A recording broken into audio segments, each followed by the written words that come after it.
Management and Budget, Federal We Race are and now. Ethnicity Statistical Standards. Thank you all for joining us.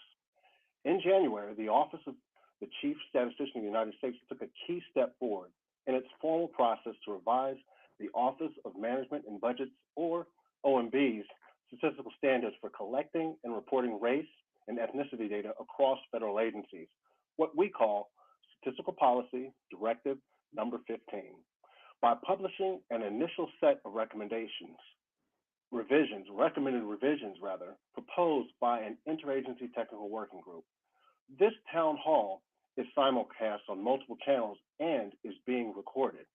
The purpose of this series of town halls is to provide a forum for the public to express their thoughts to the Chief Statistician of the United States and OMB's Interagency Technical Working Group on Race and Ethnicity Standards. Today, I am pleased to welcome the Chief Statistician of the United States, Dr. Karen Orvis, and the Chair and Co-Chair of the Interagency Technical Working Group, Bob Stavinsky and Karen Battle. Dr. Orvis will first provide opening remarks, then Bob Stavinsky and Karen Battle will give a brief presentation on the background of Statistical Policy Directive Number 15, as well as the Interagency Technical Working Group's initial proposals for improving these standards. Then we will welcome the members of the public on this call to briefly share their thoughts on how to improve federal race and ethnicity data. In order to hear from as many people as possible, we ask that you limit your comments to no more than 2 minutes. I'd now like to introduce the Chief Statistician of the United States, Dr. Karen Orvis. Welcome, Dr. Orvis. Well, thank you so much. And thank you all for joining us today to participate in this incredible opportunity that we have to improve federal race and ethnicity data so it better reflects our diverse America.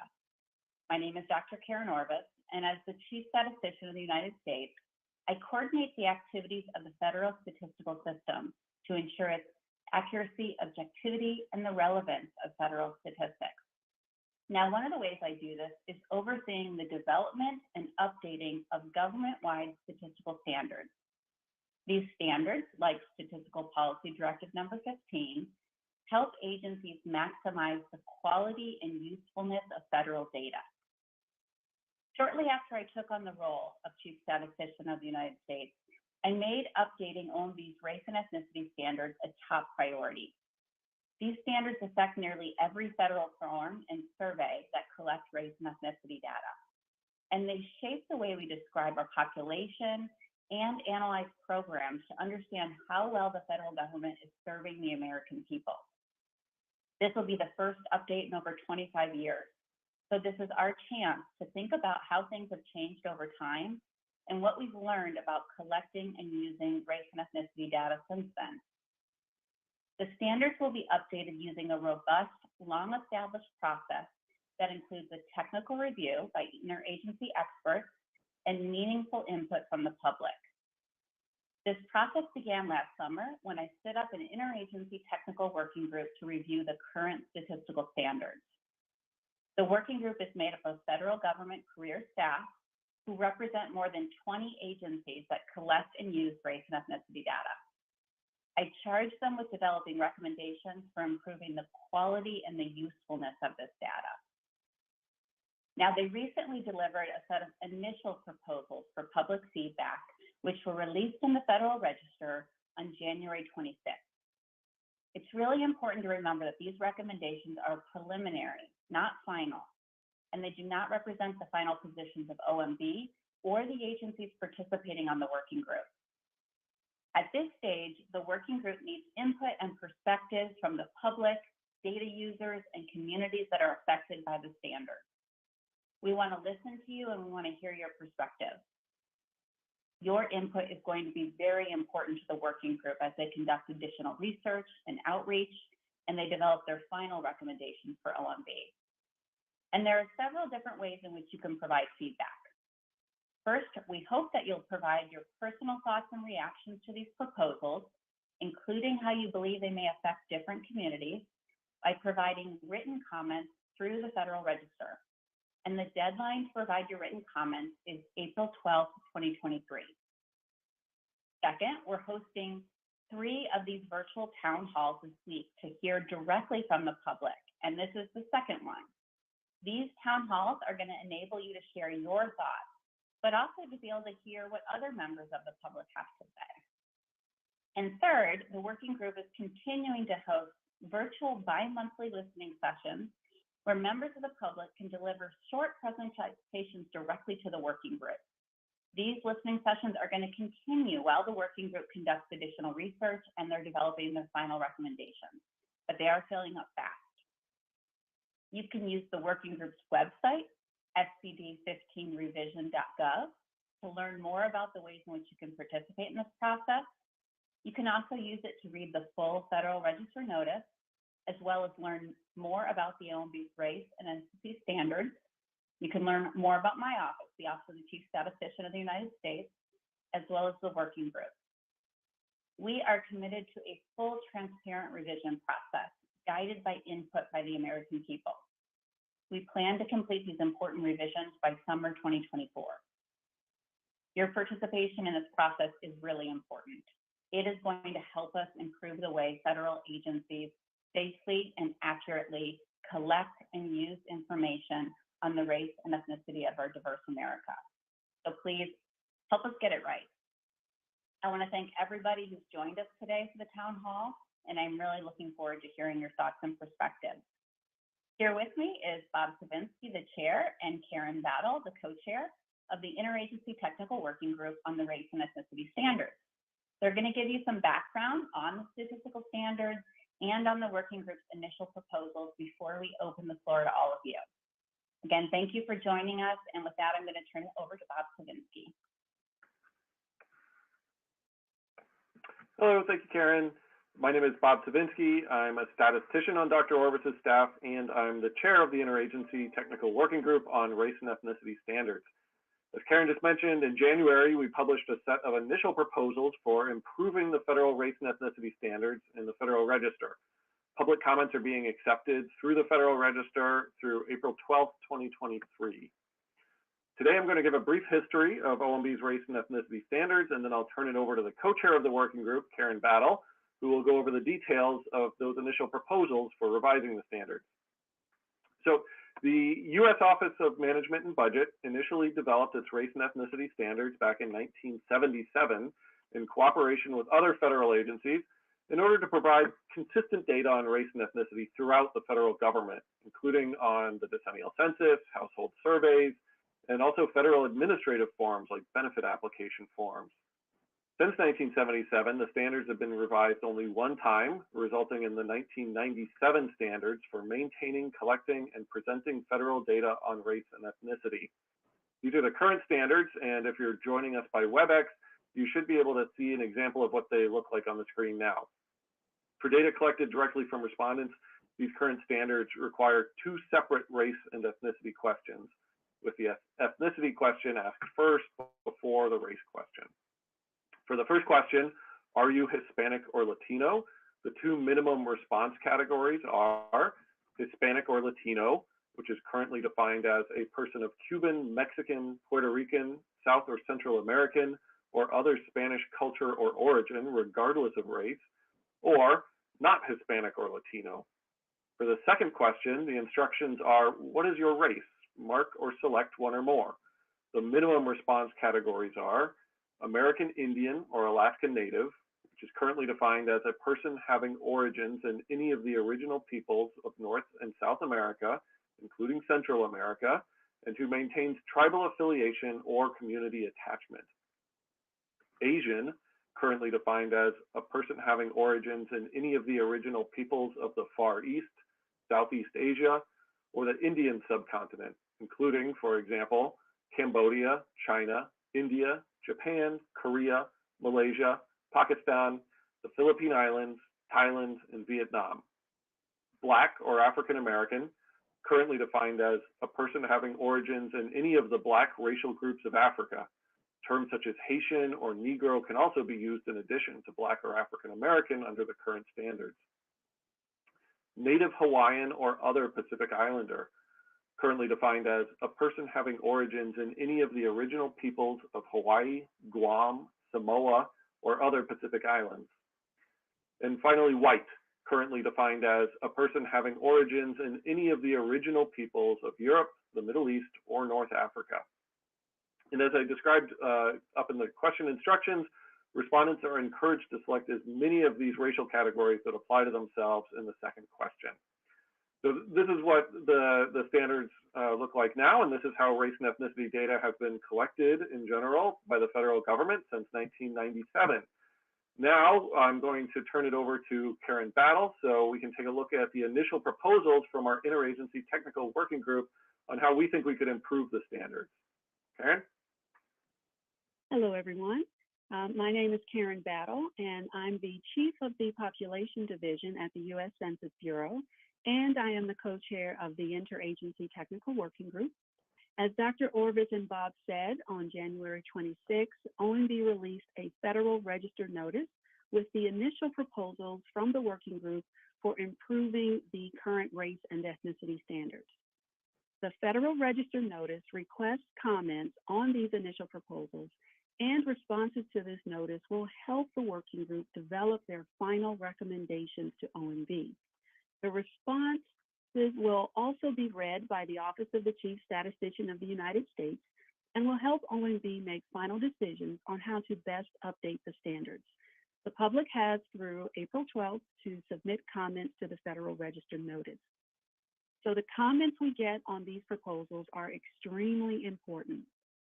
They will help both the working group and then OMB to ensure that we get this right. Note that these proposals are preliminary and do not reflect the settled opinions of the working group or OMB. The working group needs your input to help guide our research and deliberations as we work on developing our final recommendations. The initial proposal, number 1, is to collect race and ethnicity information using one combined question. The working group proposes moving from the 2 separate questions format to a single combined question as the required design for self-reported race and ethnicity data. We recognize that a new combined question design may take significant time and resources for some programs to implement. So flexibility should be allowed for agencies dependent on aggregate data, data that are not self-reported, or data from non-federal providers. The working group made this proposal because evidence suggests that the use of separate race and ethnicity questions confuses many respondents who instead understand race and ethnicity to be similar concepts. For example, a large percentage of Hispanic or Latino respondents on the decennial census and American Community Survey are either not reporting a race at all or are selecting some other race after responding to the ethnicity question. Census Bureau research found that a combined race and ethnicity question reduces confusion and reduces some of the race reporting by Hispanic or Latino respondents. Proposal number 2 is to add Middle Eastern or North African, or MENA, as a new minimum category. The working group proposes adding MENA as a new minimum reporting category distinct from all other reporting categories. The definition of the current white reporting category would be edited to remove MENA from its definition. The working group developed the following draft definition of a MENA minimum category to be inclusive of both Middle Eastern and North African populations, and with the rationale of listing larger population groups in the United States. The category Middle Eastern or North African includes all individuals who identify with one or more nationalities or ethnic groups with origins in the Middle East and North Africa. Examples include, but are not limited to, Lebanese, Iranian, Egyptian, Syrian, Moroccan, and Israeli. Currently in SPD 15, the white minimum category specifically includes in its definition those having origins in any of the original peoples of the Middle East or North Africa. But research suggests that many MENA respondents view their identity as distinct from white, and stakeholders have long advocated for collecting MENA information separate from white. Proposal number 3 require the collection of detailed race and ethnicity categories by default. The working group proposes that the standards require agencies to collect race and ethnicity data at the detailed category levels unless an agency determines that it isn't feasible or useful to collect that additional detail. In those cases, agencies must at least use the standard's minimum categories. In any circumstance, agencies are encouraged to collect and provide more granular data than the minimum categories. The example design in this figure represents one of potentially several options for establishing a consistent approach to collecting more detailed data, with the minimum categories disaggregated by country of origin. This example was chosen by the working group because it reflects the approach that performed best of the options tested by the Census Bureau prior to the 2020 census. The country of origin options reflect the most common countries of origin in the United States for each minimum category. The next example design, shown on the screen, represents the working group's proposed minimum categories for use when more detailed collection is not feasible or justified. It incorporates other proposals from the working group to use a combined race and ethnicity question and to add a new minimum category for MENA. The minimum categories in the standards show differences in a wide variety of outcomes for distinct groups within their definitions. The increasing demand for analysis that represents the diversity of the American public increases the need for race and ethnicity information on more detailed groups beyond the minimum categories in the standards. Many agencies already collect additional detail. For example, some current surveys and forms use detailed checkboxes, write-in fields, or both to collect detailed race and ethnicity data. However, collecting data using only the minimum categories may be necessary when, for example, low response rates among population groups lead to non-representative data. Small sample sizes make estimates about disaggregated groups unreliable. Data are collected by proxy, or sparsely populated data tables in analyses or publications create privacy or confidentiality risks. For example, the race and ethnicity data on death certificates sometimes needs to be collected by observation, and in such cases, it probably is not feasible to try to collect very specific or detailed information. Proposal 4 is about terminology. The working group proposes that SPD 15 remove Negro from the Black or African American definition, remove Far East from the Asian definition, replacing it with East Asian, remove Other from Native Hawaiian and other Pacific Islander, and remove the phrase who maintain tribal affiliation or community attachment in the American Indian or Alaska Native definition, making this minimum categories definition consistent with all minimum categories. And the working group proposes that the American Indian or Alaska Native minimum category description be changed to the category American Indian or Alaska Native includes all individuals who identify with any of the original peoples of North, Central, and South America. The working group also proposes that SPD 15 discontinue use of the terms majority and minority. The working group also proposes that if a combined race and ethnicity question is adopted, the question stem should use race and ethnicity as part of the question. That is, what is your race or ethnicity? The working group proposes that the current instructions of mark one or more and select one or more be updated to mark all that apply and select all that apply. The terminology used in the standards should seek to ensure that all people are able to identify themselves within one or more of the minimum categories, that the minimum and detailed categories reflect meaningful and easy to understand distinctions, and that the language used is respectful of how people refer to themselves.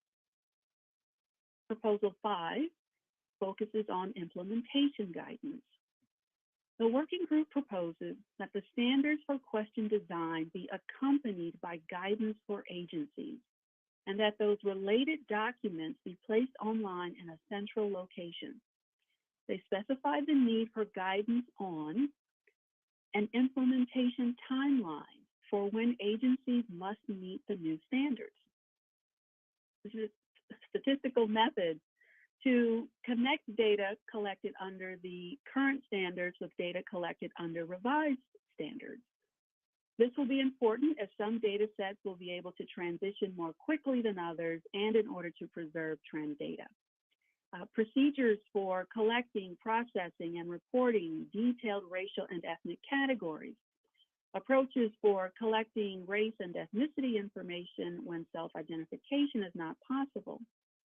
Approaches for reporting data for respondents who select more than one race or ethnicity. Guidance on obtaining approval under the Paperwork Reduction Act to revise existing race and ethnicity data collection. And best practices for agencies to rely on when communicating SPD 15 revisions to stakeholders. It is a significant undertaking for agencies to implement changes to censuses, surveys, and administrative forms that collect race and ethnicity data. Agencies need guidance to implement any potential SPD 15 revisions like those included in the working group's initial proposal. So in closing, I want to stress again how important public feedback is to this process. The working group needs your input to help us understand how you view your racial and ethnic identity, how you want to use race and ethnicity data, and how you would like to be represented in federal data. In addition to the proposals that I just went over, the working group and OMB welcome comments and suggestions on any other ways that the standards could be revised to produce more accurate and useful race and ethnicity data. So today we want to listen to you and hear your perspectives. So please take this opportunity to share your thoughts with the public, the working group, and the Chief Statistician of the United States. Whether you choose to speak at this meeting or just listen, we encourage all of you here today to visit the Federal Register notice to share your comments by April 12th, which is the best way to submit your comments. So now we would like to turn it over to you to hear what you have to say. So Michael, I think we're ready to begin public comment. Thank you, Karen. We'll now begin taking comments from the public about the initial proposals on the race and ethnicity standards. Remember, this is your chance to share your perspectives. If you have questions about the initial proposals or the review process, please visit spd15revision.gov for more information. We also, we ask rather that you keep your comments again to 2 minutes or less so that we can hear from as many people as possible today in the time that we have. And since this is our second town hall, just a quick note for those who called in for the first town hall.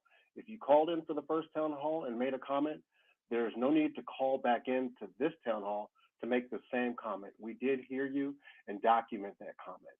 So just wanted to mention that. So operator, I'm ready for our first caller. Thank you very much. Now, as a reminder, conference is being recorded and will be posted publicly. Now, if you have a comment, please press *1. Please record your name and affiliation clearly when prompted. We'll use those to introduce your comment. Our first now is from Jim and Mason, Washington State, Negro or Bust.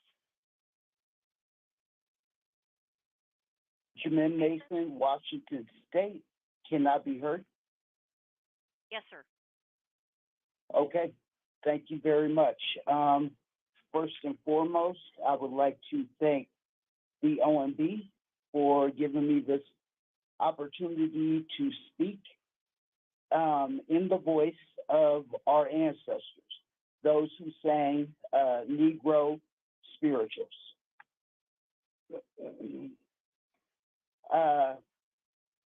So this statement was made yesterday, and it was said incorrectly.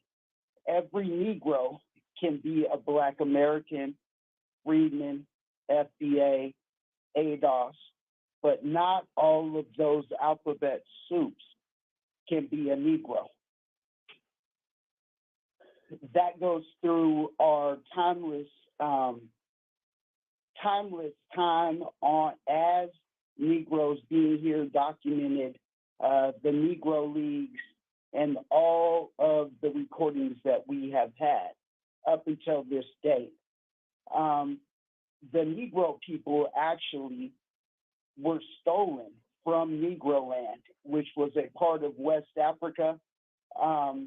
They were sought after due to their strength, their stamina, their agility, and their common knowledge and amazing skill sets. To name a couple of those, there were doctors that came from Africa. There were master botanists, major gardeners, masters at their skills and trades. Teachers, doctors, all of these things we encompass while being stolen from our land and brought to America. We were held back from knowledge. We weren't allowed to read. We weren't allowed to speak our dialects so we could pass our knowledge and heartache and triumphs on to later generations. At that point, all of those things were stricken from us. And I believe that the system that was built and designed to oppress we the people was made just to do this. All of the records are in the National Archives for to make sure to double check my words.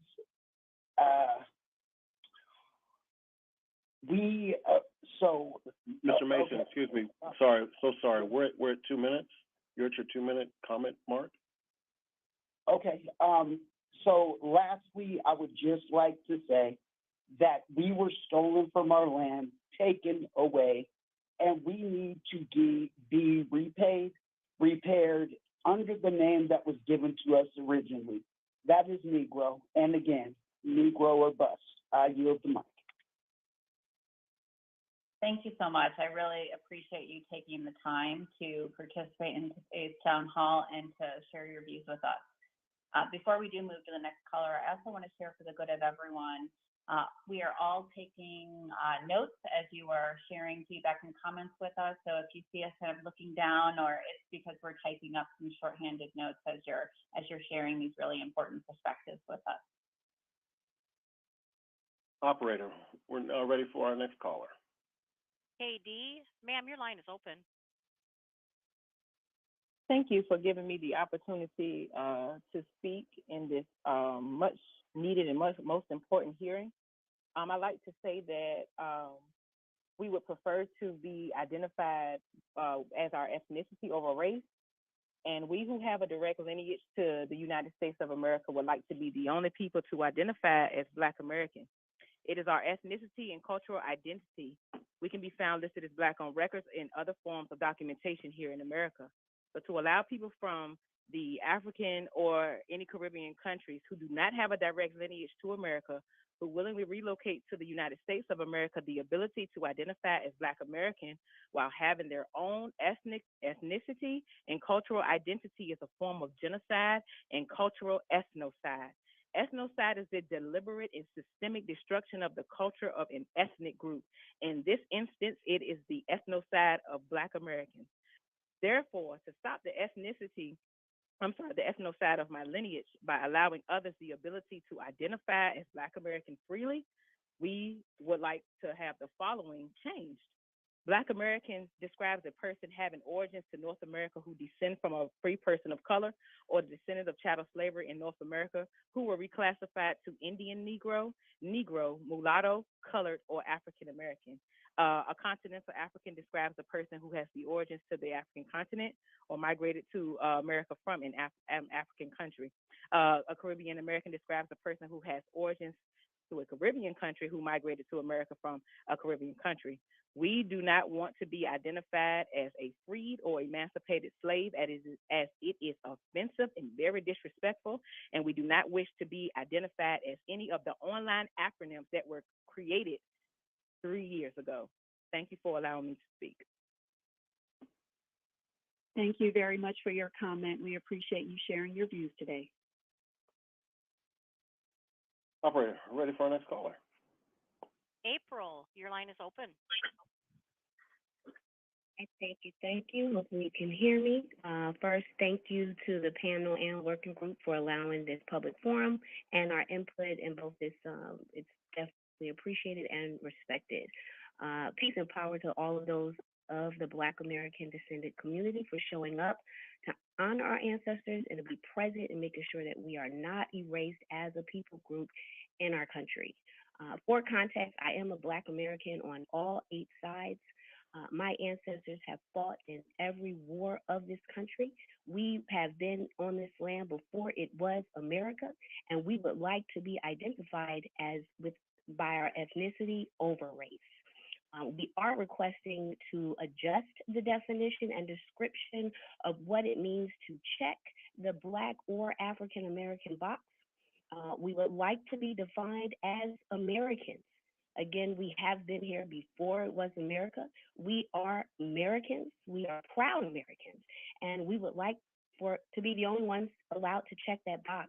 We would like to actually, in that definition, have origins in America, right? Anyone that can trace back to the census, preferably 1850 or 1790, and were classified as colored, mulatto, Black, or Negro. Because that is who we are. It is our culture. And the main reason we would like to do this is we would like to show real progress of our people group and no longer be shuffled and lost in with everyone who looks like us, which has resulted in benign neglect from our government. We are being overlooked. We are being ignored. In closing, we also do not want to remove American Negro. It is on my birth certificate, my mother's birth certificate, my grandmother's birth certificate. It is a proud identifier for us as a people group as well. And we would like to include all of our self-identifying options that we have. So we never requested for American Negro to be removed from our identity, from our birth certificates, any of our records. And so that painfully is disrespectful. So I appreciate the time. I hope that I have made my time.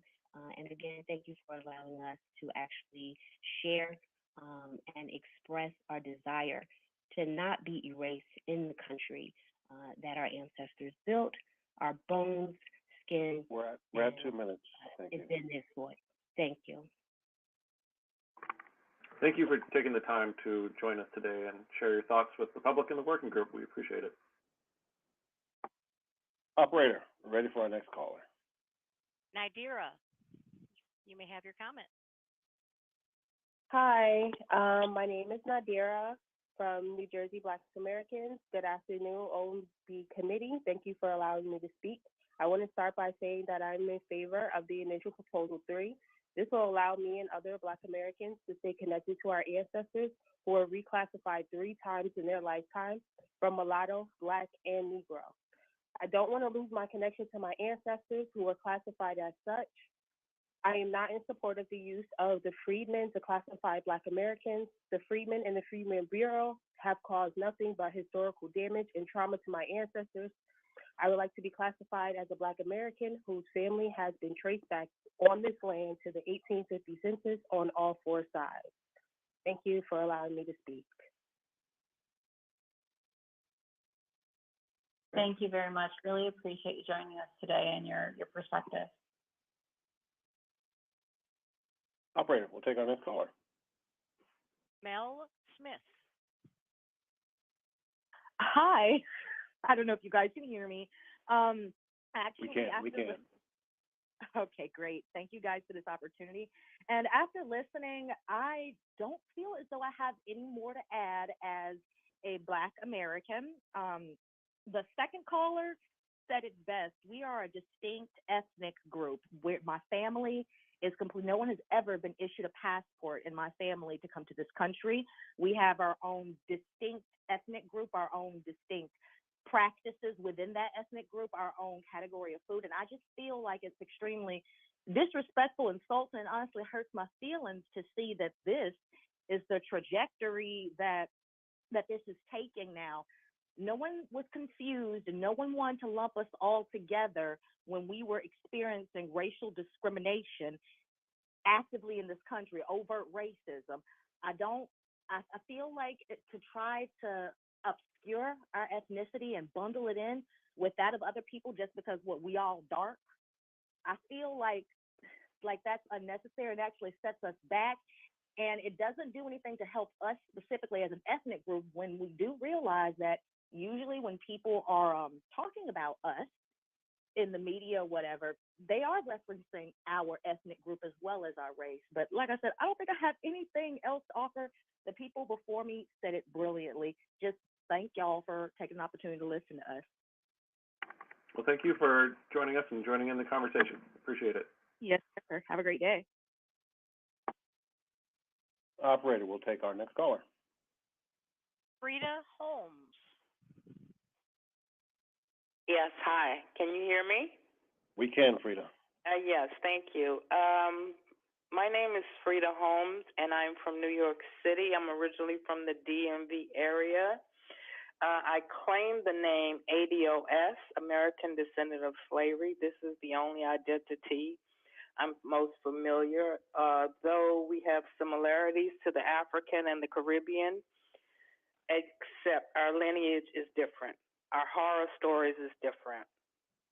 So I claim the name. We need a box of our own. We deserve it. We've earned it. I'm 60 years old, so I sit here between several generations before and several generations after. So if anyone can claim that, it's me. Our struggle is very intense. So that's a whole nother level. That'll take more than 2 minutes. But thank you for your time to listen and to even consider us as we need to be, because since the population has increased with foreigners rather, we have been excluded. We are being ignored, and our pain is obvious. Thank you. Thank you very much. Really appreciate your comment. Appreciate drawing out that for you, it's the American Descendant of Slavery as the categorization that you would look for. Appreciate your call today. And operator, we'll take our next caller now. Amira Lawson. Hi, good afternoon. It's actually Amira Lawson, but that happens all the time. I don't mind. Okay, so I want to say, in America, whether you came here in chains or whether you came here on a plane, it matters. And at this point, those of us who were sold and our ancestors were sold here and we came in chains, we are being collapsed into a group that shares nothing but skin color, maybe hair texture. It is important that we disaggregate. I don't think that there's any question at this point. We need a specific box that speaks to our 400-year-long history in America. Again, it started with us coming over here in chains, through racial terrorism, through Jim Crow, through convict leasing, through prison industrial complex, school to prison pipeline, you name it, it has been us. There are distinct differences, and we need that accounted for in terms of health policy, in terms of economics, in terms of the racial wealth gap, and in terms of repair.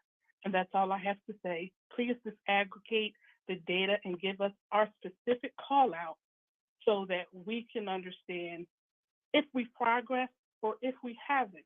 The answer is obvious, but there are obvious obscuring that happens when we're all collapsed into one category under Black. Thank you. Thank you very much for sharing your perspectives with us. We appreciate it very much. Thank you. And operator, we're ready for our next caller now.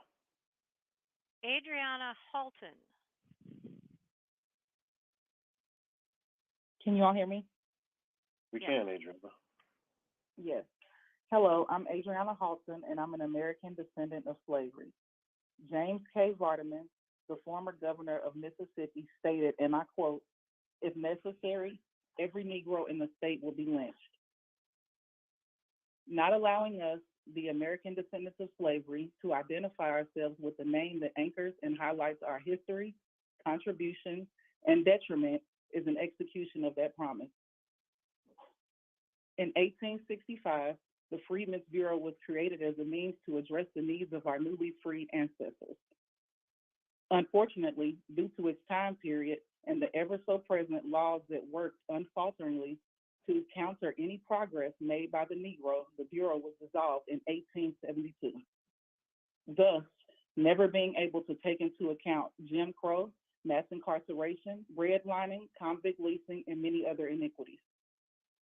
Considering the Bureau and its purpose, it should serve as a guide to understand not only that we have always fought for identification and the needs of our unique group, but that there is still work to be done that acknowledges the descendants of those who were never fully indemnified.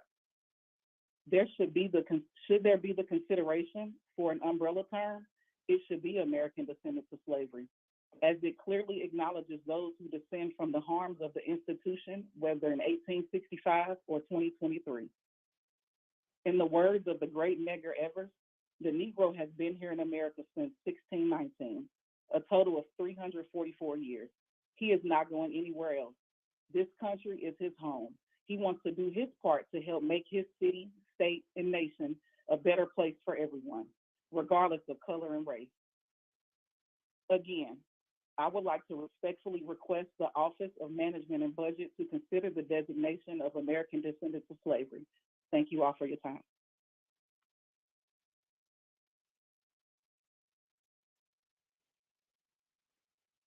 Thank you for joining us. We appreciate it. Operator, we're ready for our next caller, please. Carolina Grove, your line is open. Good afternoon. I am Black American.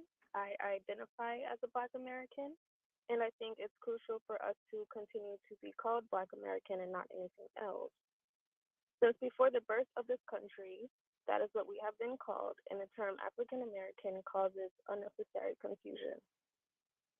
My Black American ancestors built this country and bled for this country. We are not second-class citizens and should not be considered as such. Melanated immigrants and their descendants should not be grouped with Black Americans because it conflates who we truly are as an ethnic group and encourages ethnocide as they have no connection to Black Americans and our culture. Instead, they should be classified and defined according to their country of origin and lineage. I do want to keep it short and simple, so that's really all I've got to say. Well, thank you very much for sharing your feedback with us. We appreciate it. Thank you. Operator, we're ready for our next caller. Vita Smith. Oh, hello. My name is Zita Smith, and I am a married mother of 3 children. And in regard to the federal collection data for race and ethnicity, I am in support of American descendants of slavery as our ethnic designation and as a subcategory of Black. Continental and Caribbean Blacks would also have their own box respectively. With this designation, we honor our ancestors as survivors and fighters of Americans' Holocaust and acknowledge their sacrifices with our advocacy today. This celebrates their patriotism, having fought in every war in this country, such as Crispus Attucks and the American Revolution in 1770. This aggregation allows for national surveys and census to accurately categorize and identify root cause analysis directly linked to slavery. Parents such as myself would gain roadmaps to tackle generational pass downs of disadvantages like school-to-prison pipelines as an example, because Black students are disproportionately affected by school disciplinary policies. And according to American Civil Liberties Union, for Black children, multiple suspensions are 42%, school-related arrests are 31%, and upon expulsion, our children are 3 times more likely to be in contact with juvenile systems following that year, reminiscent of the Jim Crow era.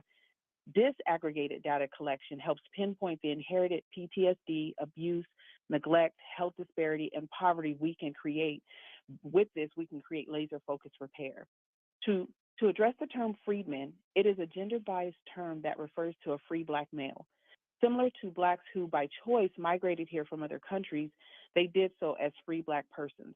This can be confusing when addressing our American history timeline. Also, when others describe their ethnicity choice, most will reference American descendants of slavery in some form.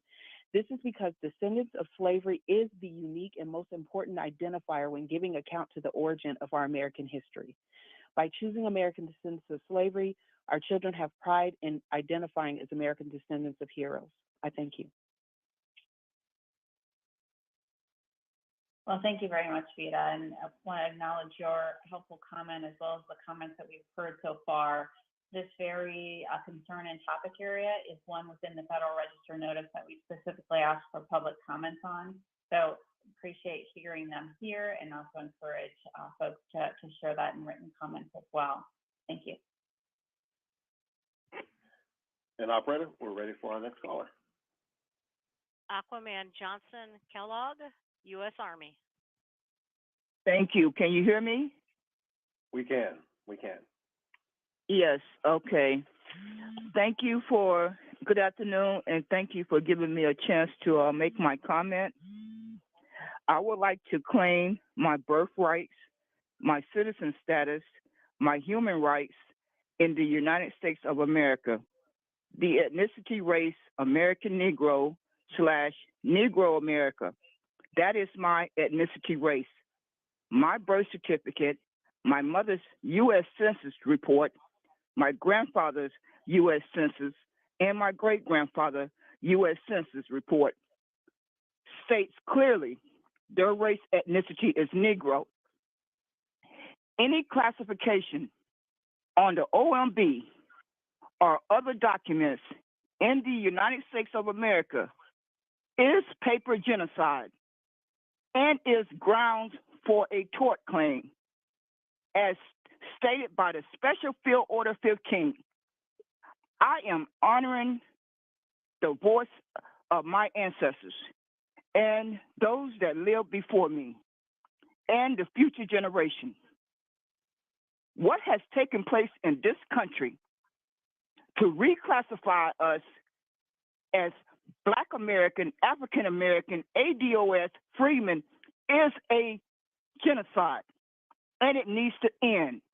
If it does not, individual persons will take corrective actions and change their status, regardless of what the OMB, the U.S. Congress, the U.S. Senate, and the President decide. We are asking that our ancestors be honored for building this country and dying and working to their death, and their descendants deserve to be treated like human beings. So it's up to the OMB to get it right. One last time, one official ID, Negro, American Negro. Anything other than that is a genocide, and it will be grounds for a tort claim. I hope everyone is listening clearly to that, because that is what is going to take place, and no one can stop that. So all these folks who want to go by ADOS, Black American and African American, and reclassify themselves in genocide, they are committing a crime. Thank you. Have a good day. I want to thank you for your comment. We know that this is an important issue, and there's a lot of passion surrounding this topic. And again, we very much appreciate you taking time to share your views with us. The working group appreciates that. Thank you. Operator, we're ready for our next caller. Greg Marcel Dixon. Hello. So I got to go fast.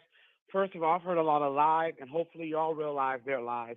Y'all know better than anyone that when programs are done in the United States of America, they cannot be done based on race. They cannot be done based on ethnicity, but they are done based on status. And freedom is a political status. It is the only it's the only status that y'all have heard mentioned for which the government actually already did policies. The government had a whole agency dedicated to freemen. And even though the Freedmen's Bureau was rescinded, again, the freeman status never ended. I choose American freemen as the ethnic designation because it will tie us to that status, but the status will still remain a status. There will just be that the people who are American freedmen will be the ones who can claim that status. That's number one. Number two, a lot of people are not speaking about this, but I am. You are not going to make Hispanic or Latino a race. That is insulting. Hispanic Latinos are many different races. That is another form of genocide. That is this government's way of trying to make it seem like Black Americans are not the second largest racial group in this country, which we are. That's an attempt to replace us with Hispanic and Latinos, something that's already trying to be done by illegal immigration. Number three, American descendants of slavery does not work. You cannot be a descendant of slavery. An American descendant of slavery does not specify where was the slavery done. There was slavery in Jamaica, and you have Jamaicans right now who are Americans. They are not the same as me, a person who has descended directly from people who were enslaved here in the South Carolina coast. American descendants of slavery is too vague, whereas American freemen is directly for those who are descendants of the people who had a whole agency of the government dedicated to helping them. Yes, the Freedmen's Bureau was done by corrupt people, but that's why we got to get people who are not corrupt in government. Number four, people are not dumb, and we cannot dumb ourselves down for them. People can know the difference between race and ethnicity. If someone decides not to identify by their race, that's dumb. But people are not stupid. You can implement American freemen on forms by simply saying, are you Black or African American, whatever, because I don't like that term African American, and then are you an American freeman, a descendant of American slaves? That's a simple way to implement it. We have all other types of classifications on forms, from people who are disabled to veterans to homeless people to refugees. I'm a teacher. I'm sorry? You're at your 2-minute comment limit, sir. Okay, well, thank y'all for allowing me to speak. I'm a teacher. You know how important it is to break down data. Take care. Thank you for joining us, and thank you for your comments on the American Freedmen designation. And I do just want to clarify that the initial proposal from the working group and the Federal Register notice is not to change Hispanic and Latino into a race. Rather, it's to combine the current race and ethnicity questions into one question that collects both race and ethnicity. So we would not be in any way officially redesignating Hispanic and Latino as a race, just collecting it at the same time. But thank you for your comments. Operator, we'll take our next caller. Terrence Atkins.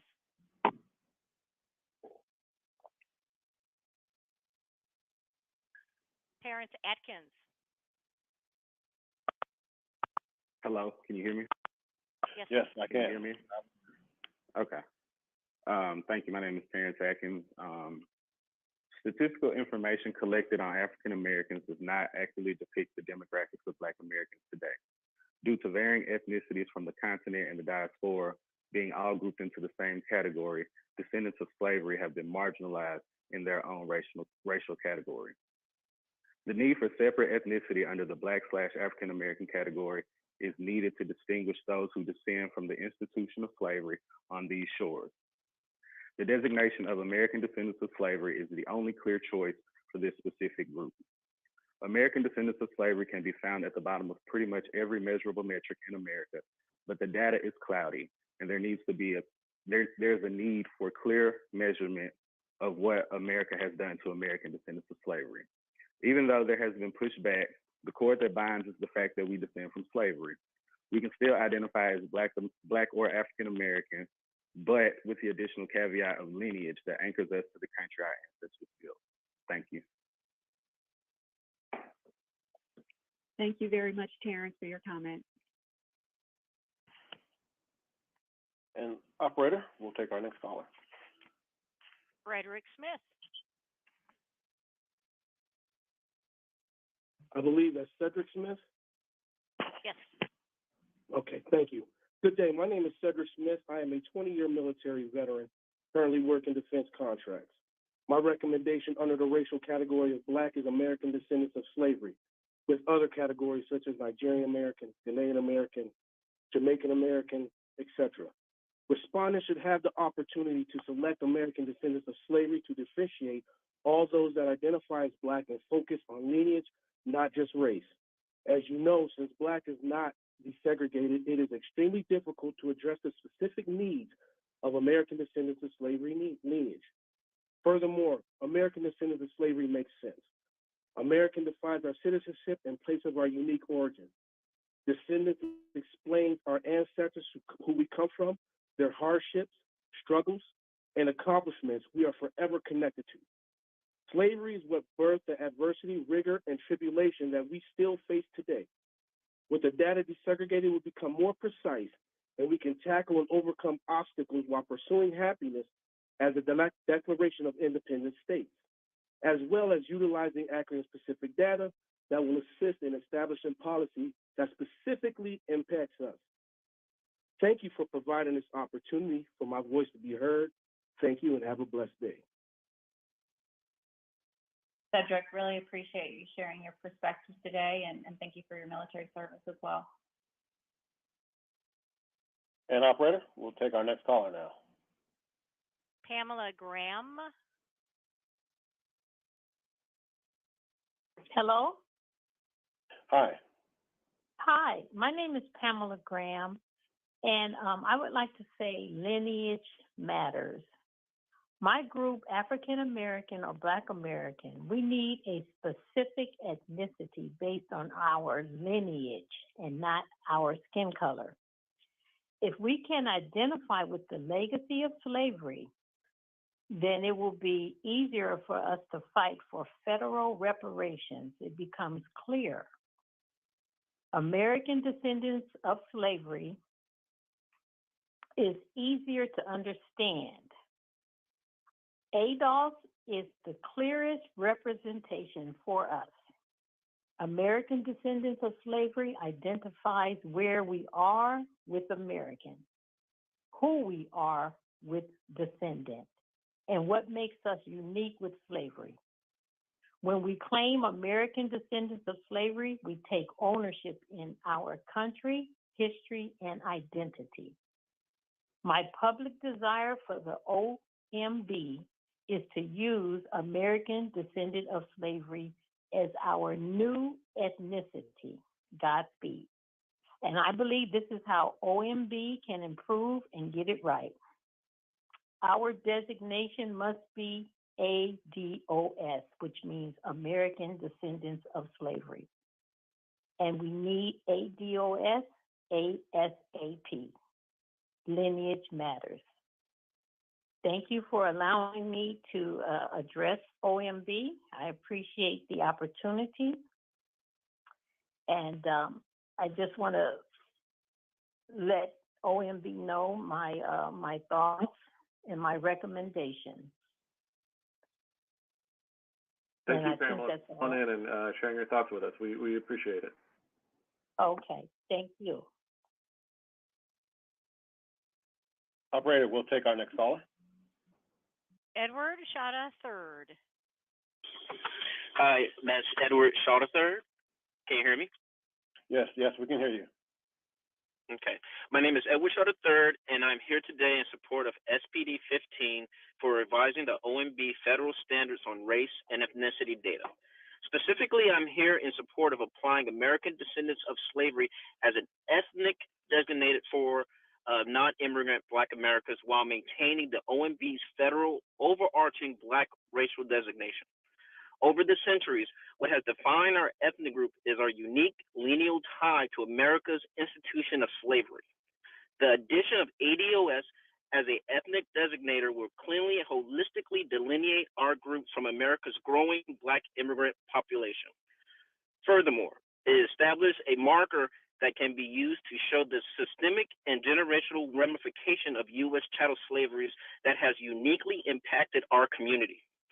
In fact, most of whom have spoken in this forum with respect to Black racial designation have indicated that slavery is the common chain that binds.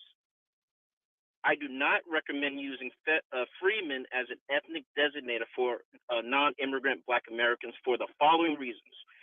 The title freeman was given to former slaves of the Five Nation Indian tribes, and per the 8th census, the Five Nations tribe slave population totaled roughly 10,000 slaves, whereas the total slave population outside of the Five Nation tribes was 3.9 million. That means the Five Nations men represents only 0.3% of America's total slave population. Again, 0.3%. Additionally, the Freedmen's Bureau, introduced in 1865, was originally called the Bureau of Refugees and was established to help former slaves and poor whites following the Civil War. These factors indicate that the title freedman falls gravely short of comprehensively and or exclusively qualifying our ethnicity and will ultimately cause confusion in the OMB's race and ethnicity data set. In closing, the most accurate and comprehensive identifier for non-immigrant Black American ethnicity should be American descendants of slavery. Thank you so much for your time. Edward, we thank you for sharing your views with us today. Thank you. Operator, we'll take our next caller. Dr. Susie Abajian, Armenian American Action Network. Thank you. I'd like to thank the working group for all their work on the census questionnaire. This is a difficult task. My name is Dr. Susie Abajian. I'm the co-director of the Armenian American Action Network. Our organization speaks today in support of a MENA checkbox on the U.S. Census and insists that it must include an Armenian subcategory checkbox within the MENA category. Armenian American Action Network is an advocacy and research organization specifically dedicated to forwarding Armenian American civil rights and research. Our organization represents and organizes thousands of Armenian Americans across the U.S. Today, we speak on behalf of a coalition of Armenian American organizations anchored by the largest Armenian membership organization in the country, the ANCAWR.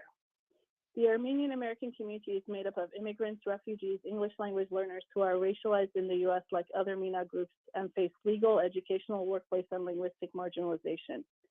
However, their classification under the white category erases their experiences and renders the community invisible. Armenian Americans currently do not receive federal, state, and local resources because they are not correctly classified on the U.S. Census. Armenian American small businesses are the backbone of our communities, but owners suffer from a variety of cultural, linguistic, political, and spatial barriers to stability. Still, we're not counted in the data, so we are not protected by the Small Business Act.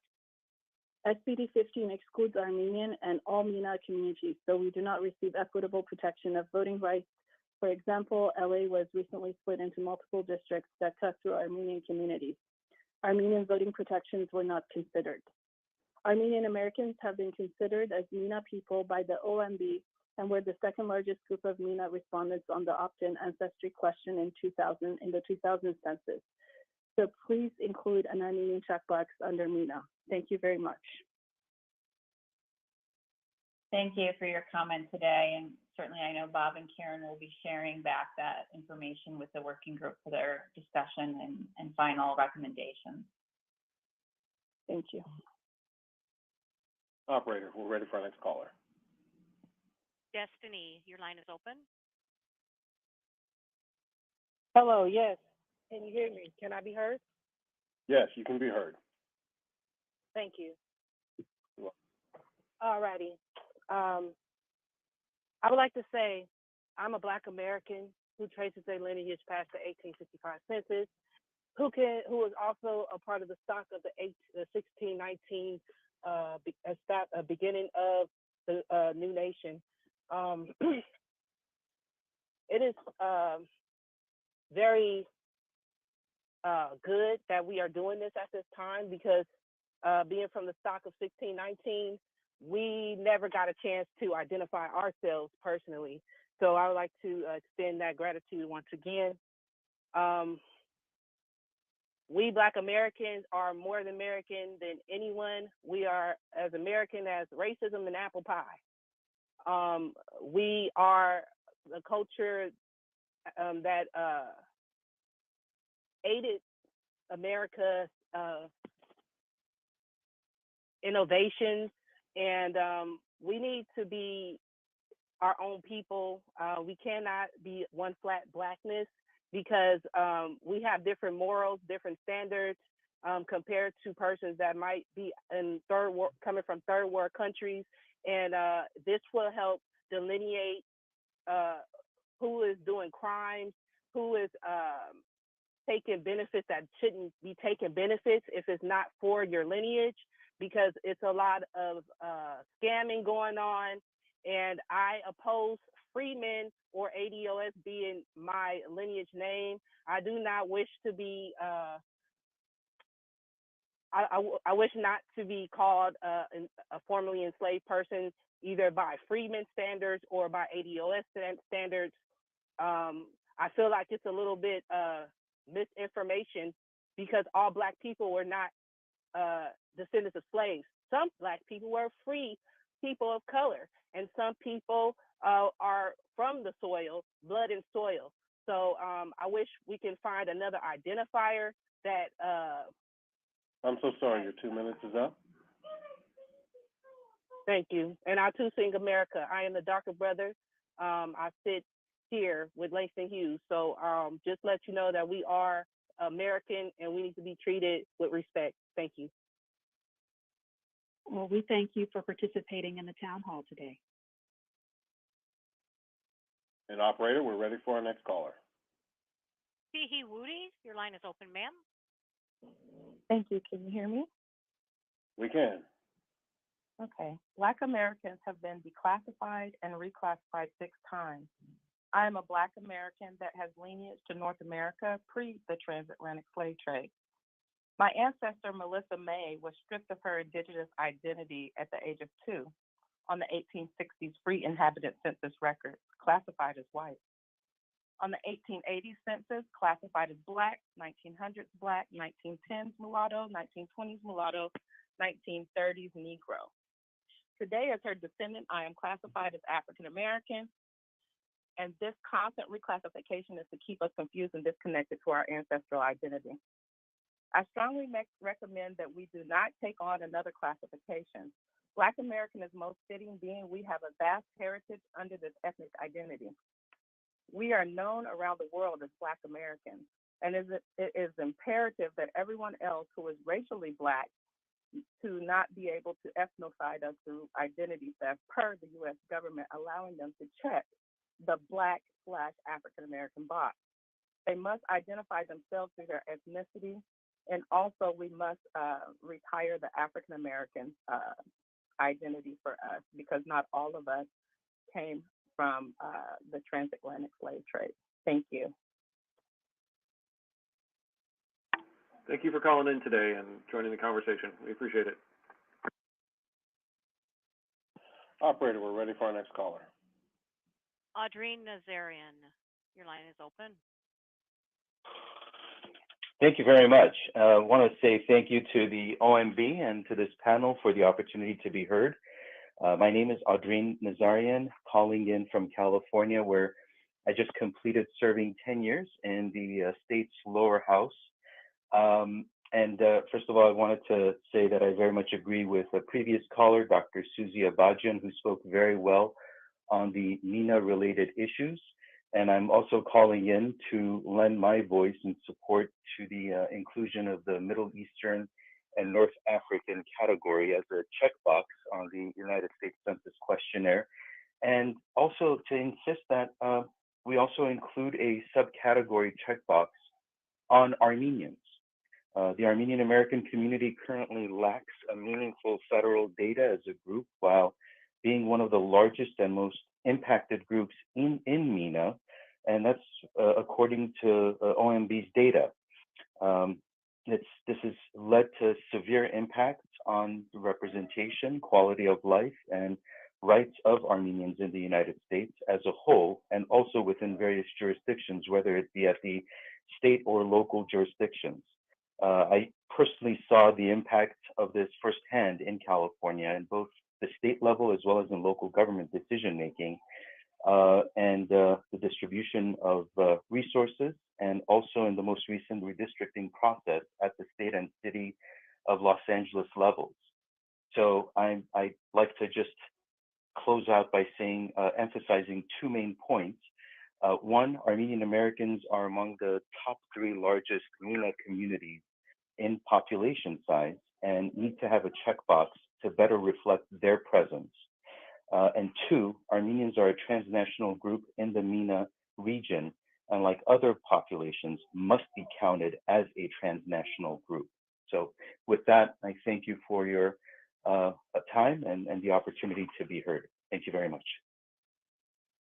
Thank you, Adreem. Appreciate your perspective and for you taking the time to join us today in the town hall. Operator, we're ready for our next caller. Thomas Julin, your line is open. Hi there. My name is Dr. Thomas Msarian Dolan, and I'm currently faculty in the Department of Middle Eastern and South Asian Studies at Emory in Atlanta, Georgia. Thank you so much for your hard work, and I'm very, very grateful you're taking public comment, since I know this is a challenging but exciting task. So as a scholar of US and Middle Eastern histories and MENA diasporas, I wholeheartedly support a new MENA category and an Armenian subcategory within it. My entire intellectual and academic life, and frankly, much of my personal life, have revolved around Armenianness from our ancestral homelands in the Middle East as a result of the genocide that sent my family here. So proudly descended from immigrants native to Diyarbakir, a city on the Tigris, Aleppo, and Cairo, my family has always proudly identified as Middle Eastern. As a Fulbright US teaching scholar at the American University in Cairo last year, I was able to reunite with family in Egypt and Lebanon, where Armenians are core members of these societies. On a less positive note, however, my family has also experienced discrimination and healthcare disparities as a result of our origins in the MENA region. Armenian Americans have long histories of refugeehood and racialization, as well as legal, educational, workplace, and linguistic marginalization. Moreover, they've always been racialized alongside other Middle Eastern groups through policies and perceptions that drew parallels and denigrated them alongside other communities of color, especially Asian, Black, and Native American peoples. So I see this category as righting historic wrongs and helping us to thrive today. You know, for example, a cousin who was battling leukemia found himself unable to find a bone marrow match in the US and only survived after finding a match in France in a North African ethnic Kabyle from Algeria. Our cultures, histories, and literal genetics and beings have been erased. Including an Armenian checkbox within the MENA category is therefore so much more than a professional or intellectual debate. It's a matter of life and death. Thank you.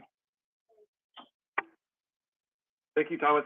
Thank you for sharing your thoughts. And as you could see in the Federal Register, this question of how to identify a MENA category is something that is definitely at the forefront of the work of the working group right now. So we really appreciate you calling to weigh in on the issue. And operator, we'll take our next caller. Randy, ma'am, your line is open.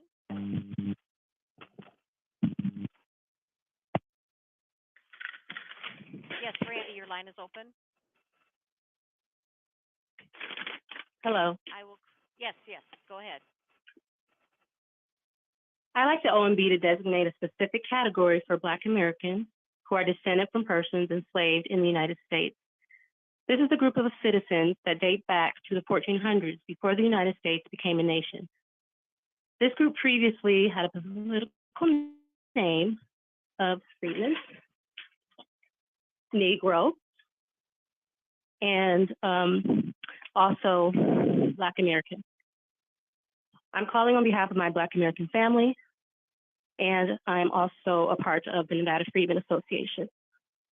And we like the OMB to designate this specific category for Black Americans who are descended from persons enslaved in the United States. Creating a new category will positively affect not only the descendant of slavery community, but also communities that are closely phenotypically related by defining a clear distinction between the groups. We deserve our own place on the census for proper data collection. This will improve the standard immensely, as currently there is a plethora of confusion between the different Black groups. Black Americans who are descended from persons enslaved in the United States are the group of citizens that date back as far as the 1400s, before the United States became a nation. This group is not immigrants and have a different culture and language than people who hail from Africa and the Caribbean. Generally, if you are a Black American born in the United States and you have family dating from the 1900s, you are part of this unique, distinct group. We also recommend including language stating that there will be a penalty instituted for anyone falsely claiming to be a Black American descended from persons enslaved in the United States. In closing, I want to be clear that we are expecting the OMB to designate a specific category for Black Americans who are descended from persons enslaved in the United States. Thank you for listening to our input, and we anticipate seeing this new option on the census. Thank you. Thanks for being a part of the town hall today, and we'll certainly share your perspective and feedback back with the working group. Operator, we're ready for our next caller. Julian Bowles. All right, can I be heard? You can be heard. Thank you. Thank you for allowing me to speak and for allowing all of us to get a chance to speak for ourselves. I'm calling today to represent a grassroots team of Black Americans. We've all traced our lineage back to this land from the 1800s and beyond. We've conducted a small sample survey regarding the current OMB directive with over 500 responses so far. This is a still active survey. I don't have enough time to cover all the findings, but I would like to briefly go over what I found to be most significant, and we'll upload the raw data of this survey to you guys directly. This survey introduces a proposal of an ethnicity question which targets Black Americans specifically, and it goes as follows. Quote, are you a Black American / African American who descended from people who were classified as Black, colored, Negro, or mulatto in the United States of America prior to 1880, yes or no, end quote. Out of 545 entries so far, 462 have agreed that this ethnicity question format as it's written is acceptable. However, the name of our ethnic identifier, it really wasn't as unanimous. We have 54% of the entries requested to be identified as Indigenous Black or Foundational Black Americans. 23% requested to be selected as American Negro. 18% requested to be identified as American Freedmen. Based on the previous public comment hearing and today's calls, it's glaringly clear that our ethnic lineage is demanding to be categorized separately from other Black or melanated immigrant groups. I understand that you all will have the final say in how this adjustment is made, but I hope you will take the wording of this ethnicity question into consideration. And for the record, Reverend Jesse James has not yet called in to advocate for the African American designation to stay as is, but I digress. Thank you for letting me call. Thank you, Julian, so much for participating today, and greatly appreciate you being willing to share your data with us. The working group would very much like to see that. Thank you. Operator, we'll take our next caller. Thomas Lopez. Hello, can you hear me okay? Loud and clear, Thomas. All right, thank you very much. I am calling again to add to the comments that I made the other day. One of them is use of a multiracial category. I'm not sure what other comments may have been submitted to the working group, but we wanted to add that even though the name multiracial appears in the name of our organization, Multiracial Americans, we recognize that that is a difficult category if it were to be included at some point, because it over-aggregates a lot of diversity and makes it more difficult to actually see the detailed diversity that exists of different group combinations underneath this umbrella of multiracial. The other issue that I wanted to raise is that of incorporation of the standard by different agencies. The last standard back in 1987, it took, I think, over a decade before the Department of Education finally got around to trying to implement it across all of its agencies and schools. And other groups such as the Department of Labor with their form EEO-1 is still not really compliant with SPD 15, at least not in in its ideal form. And so, as the saying goes, justice delayed is justice denied. I think it is definitely an onus on the government to incorporate or adopt these standards as quickly as possible. We would like to see agencies be not allowed to extend beyond a 5-year period to incorporate these standards. Some have already gone long enough without even doing the last standard, which was almost 25 years ago. We believe it's time that they start catching up with what the OMB is directing people to do, whatever those final standards might end up being. Thank you. Thank you, Thomas. Appreciate your comments again. And because you mentioned an interest in what other comments the group might be getting, I just want to point out for folks that you can go to the SPD15revision.gov website to follow links to the Federal Register, where you can actually see and read the comments that members of the public have been submitting. So I know we have over 6,000 at that point. They are all publicly accessible for anyone who's interested in seeing what we're hearing. Thank you. And operator, we'll take our next caller. Dr. Lisa R. Brown. Hello, everyone. I'm Dr. Brown with the University of the Incarnate Word in San Antonio, Texas.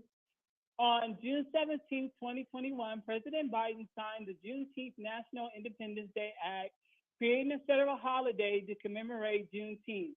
Before this act, Texas became the first state in the nation to make Juneteenth an official state holiday on June 7, 1979. This annual state holiday was in recognition of the Emancipation Proclamation. These actions were to recognize and honor the formerly enslaved people whose freedom from eternal bondage was denied via illegal and political subterfuge. Black American U.S. freedmen descendants would not be well served by advancing a FRN docket proposal figure 1 or 3 without appropriate changes. We are concerned that the OMB minimum category proposals present a reductionist identity devoid of dignity and respect owed to our freedmen family members' legacy. It would advance an unattached Black versus Black American term with no explicit associated national origin, hence suggesting that we are more African than fully American citizens, making a subliminal erasure and assault on our unique experience as Black American U.S. freedmen descendants.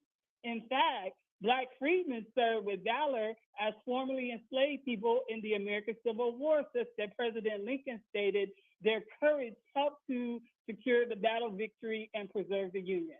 We are not embarrassed by our freedmen families' courage to serve this country or their former bondage as slaves. The success of the war campaign subsequently ushered in the passage of the 13th, 14th, and 15th Amendment to the Constitution, setting the framework of repair for our denied justice and citizenship. In conclusion, the remedy is to include the appropriate option of Black American or African American as our race category, and U.S. freedmen descendants as our national origin, and 2 proposed ethnic lineage categories: ancestral Black American lineage, acronym ABLE, and descendants of Black American, acronym DOBA, to reflect the multiracial nature of some Blacks in America due to slavery, with one ethnic group having both parents and all grandparents who are U.S. freedmen descendants, and the other acronym term has one parent who is an able ethnic, and the other who, I'm almost done, and the other who is not. We will be submitting a detailed document in support of these positions. Thank you. Dr. Brown, we thank you for your feedback. You're welcome. Operator, we're ready for our next caller. Eric Christian Ramses. Can you hear me?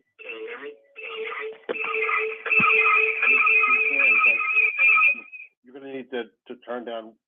There you go. Okay, so I want to say 2 things. If we look at the question about race, ethnicity, I have a proposal that breaks things down into 3 parts. Race, broken down by African, European, Indigenous, Latin, Asian, Middle Eastern, Australian, and then nationality broken down into excluding but not limited to American, Cherokee, Choctaw, Creek, Chickasaw, Seminole, Haitian, Jamaican, France, Germany, etc. Any nationality within all the continents, right? And then citizenship, immigrant, freedman, or native. So for example, the American freedman would be different than Creek freedmen, right? But we would both be called freedmen. And then when you say African, you're referring to not only the freedmen, but also the African immigrants, right? But if you say freedmen, then you're only referring to the American freedmen and the tribal freedmen. But if you say American freedmen, you're just referring to us, right? And if you're say tribal freedmen, you're saying the 5 tribes versus saying Creek freedmen, only referring to one tribe and one group that was emancipated from that tribe. The important thing that we have to do is count. I'm not only an American freedman, I'm also an Egyptian American that was also enslaved. And so I have to say that I don't appreciate acronyms and trademarks. That includes MENA, FBA, and ADOS.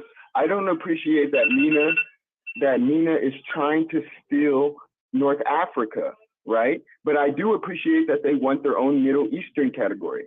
And Middle Eastern can be a category under race. And if you're Armenian, then you can click nationality Armenian. And then you can add American if you're a naturalized citizen, right? And then immigrant as a status of citizenship. So what I'm trying to get across is we need to make sure that we're as accurate as possible, both scientifically and culturally. Thank you. Thank you. Appreciate your comment today and you joining us. And operator, we will take our next caller. Antonia Edwards. Hi, good afternoon. How are you? Can you hear me? Okay, thank you so much for allowing us to have the opportunity to present recommendations. This is monumental in our Black community. This is something that we've never had the opportunity to do before. We, as those who descend from Black U.S. chattel slavery, have been reclassified at least 5 times. We were the N-word, we were Negro, we were colored, then we were Afro-American, Black, African-American. Now we are people of color and BIPOC, none of which we asked for. So this is monumental for our people, and I work with a network of grassroots organizations across the nation that are trying to get heard for the first time. And it's also monumental because this is the first movement since 55 years of the Civil Rights Movement. I did submit something online formally, more detailed, but today I just want to say that the most important thing is that you have to recognize, or I'm asking you to recognize, that we need delineation. We need to have a distinct peoplehood from all other reporting categories.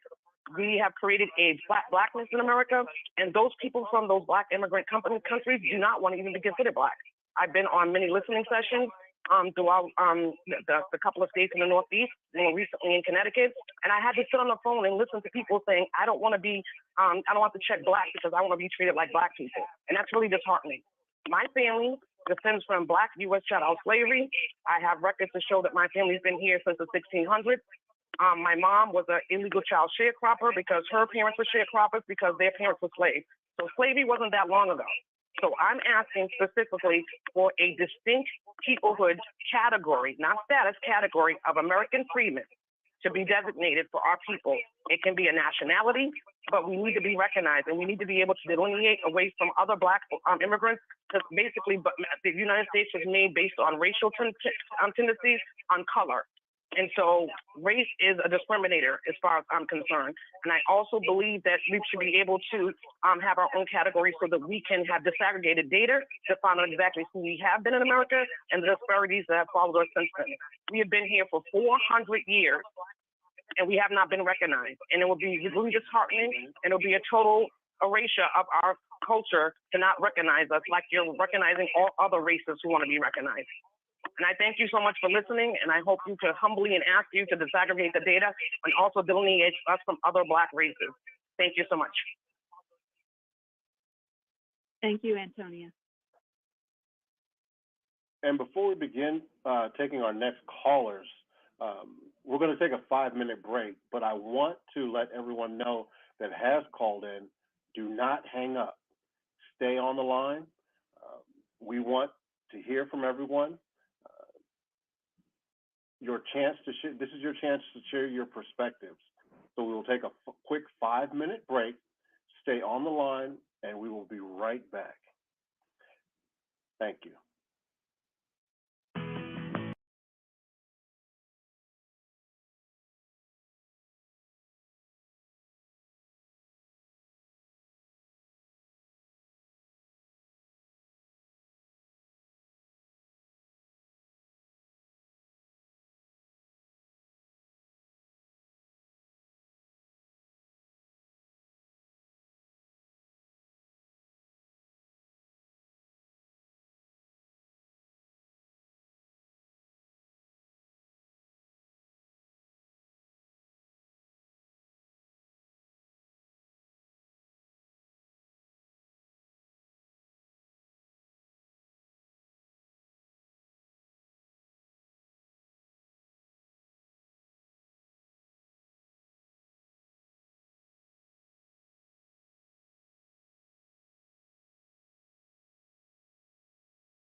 The way it currently stands, forced labor, slavery takes precedence over rehabilitation and public safety. Oh, by the way, while the Biden administration gives reparations to everyone but freed people, look at the billions he has run over to Ukraine. We don't have black grocery stores because if you think about it now, just to get in that supply chain, it's almost unheard of. They don't want the truth to get out. Okay? I don't want to know what my family did or what all these people did and all this stuff like that. Okay? You read that 500-page report. There's this thing called white superiority and black inferiority. That mindset allows all of the behaviors that we've seen across generations. I had no idea that church I was running by every day was something my grandfather established. This is not a handout. This is a debt that is owed. You know, Allensworth was like the internet of its time in 1904, 1905. The total black population in California is about 2.6 million, and then of that, the descendants compose about 2.2 million of that. So California, with a multi-billion-dollar surplus, can absolutely afford to satisfy the international terms for reparations, beginning with compensation. Any financial obstacle that exists that impedes the success of increasing financial prosperity needs to be dealt with and eliminated. No matter where we've been, no matter what part of this fight we've been harmed, and we've had harm done to us specifically. When I got to Los Angeles, this was some of the worst segregation I'd ever seen. And remember, I'm telling you, I'm from Mississippi. Because as you can see, I'm giving you broken history right now, you know? But I had to give it to you guys today. I said, no, I got to show them this because it's so precious and nobody really knows about it. Overnight, it's like, oh, it's no longer the quarters, now it's Lincoln Heights. Oh, so now we get to use Abraham Lincoln for our name. And you think about all the other people that they could have used, but they picked Lincoln. And I think that's sort of a stereotypical of what they do. There wasn't any black restaurants. As far as black business and weed, it wasn't none. Black people don't have that kind of luxury. Our historically black communities have been redistricted multiple times. Why has it been easier for other groups than us? Because of anti-black hatred. Now listen, if you can't handle the TR room, don't tune in.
here today representing as one of the representational speakers of a broad-based coalition of multi-organizations that represent thousands of Armenian Americans and are being anchored by the largest Armenian membership organization, the ANCAWR. And this coalition is only expanding as we go, so it's wonderful to see more and more Armenians getting involved. We thank you again for these efforts, and we just want to put forward, there's a lot of lack of information and actually ignorance about Armenians in the United States that we find as researchers, and part of that is because we don't have accurate data and we don't have accurate classification. And so I join these voices in saying that, we support this MENA checkbox 100%, and it really must include an Armenian subcategory. Armenians are a group in the United States that come from a variety of nation states. You heard Assembly Member Adrian Nazarian, who comes from Iran. You heard folks from Syria and from Turkey. There's a broad base as a transnational indigenous group that crosses current day borders. And what's most important ultimately is that Armenian Americans are overwhelmingly huge within these MENA populations, and thus must not be invisibilized in this fight. As my research focuses on Armenian Americans and all MENA people currently do not see themselves and their experiences accurately reflected. And I'll just tell you in specific, scholars in Armenian studies estimate that around 500,000 to 1 million Armenians actually exist in the United States, which means they are severely being undercounted by the OMB. And if anything, further splicing of them is only going to not only undercount them, but then separate them if we are not considered regionally part of this group. This, and I'll just end with this, this is really important because right now scholars are having for basic things like healthcare to go to resources like the Middle Eastern surnames list to provide any data on healthcare on Armenian Americans in the US. And this literally results in life and death resources for Armenians or not. So we really encourage you to engage our organizations, engage our scholars. We are ready and standing by. And we hope you hear us in not only including MENA, but including Armenians within a subcategory checkbox under that. Thank you. Thank you, Sophia. Appreciate your comments and sharing your research as well. Operator, we'll take our next caller. John Little. Hello. Hello, John. How you doing, guys? Can you hear me well? Yes, we can. Okay, so I'm going to start with the census.gov as it pertains to self-identification in 1970. It says the Negro category now includes the term Black, which proponents link to the ethnic pride that flourished as a result of the civil rights movement. And now we're going to go into when the OMB added the Statistical Policy Directive 15 in 1977, the term Black was defined as having origins to any Black racial group in Africa and not in original people. That is an error because Africa as a continent describes Black Africans as an ethnic group with tribal designations and not as a racial identifier. The definition of racial is based on an adjective describing characteristics and not limited to a specific people. In 1997, the addition of African American suggested an ethnic designation, but the same definition as Black held no difference in the meaning. This reclassification is a harm to those who have historically been called Negro, and the lexicon of history Negroes have and are federally recognized as being in the America as early as 1526 in South Carolina, and in 1662 with having the law that designated the status or the condition of a child was based on the condition of a mother, creates a lineage and a bloodline of those who would be descendants of Negro slavery in America, and Negro delineating us politically. And we would see laws and policies going forward throughout history with signs that said no Negroes allowed, and that was based on lineage and not based on color. For the purpose of this submission, we propose that Negro never be removed from federal forms, that our national origin be North America due to the transatlantic slave trade and the lost connection with West Africa, and our ethnic identity be American Negro, and we have a box that specifies us specifically as Negro people of descent and not as Black or African American with these flat Black African origins. That and because of the use of the one-drop rule, that has created a differentiation of our people. So we want to see us be, an ethnic identity. And quickly, Barack Obama and Kamala Harris are seen as Black and African American. So we know that those do not denote individuals who are descendants of slaves. Thank you.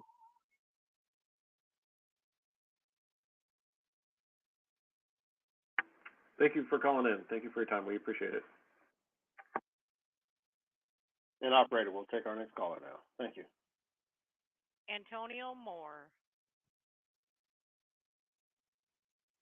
This is Attorney Antonio Moore calling as a person that testified as one of the lead experts on AB 3121, currently the California Reparations Task Force Bill, and also one of the creators of the ADOS terminology.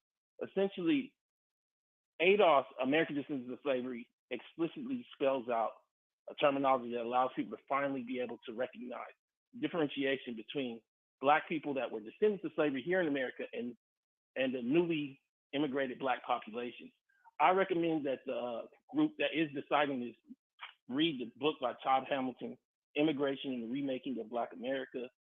In that book, you get a better grasp on the amount of Black population that came post, say, 1975, and the Black population that was here prior. Many of us believe we understand, but until you start reading those census data numbers, you really do not.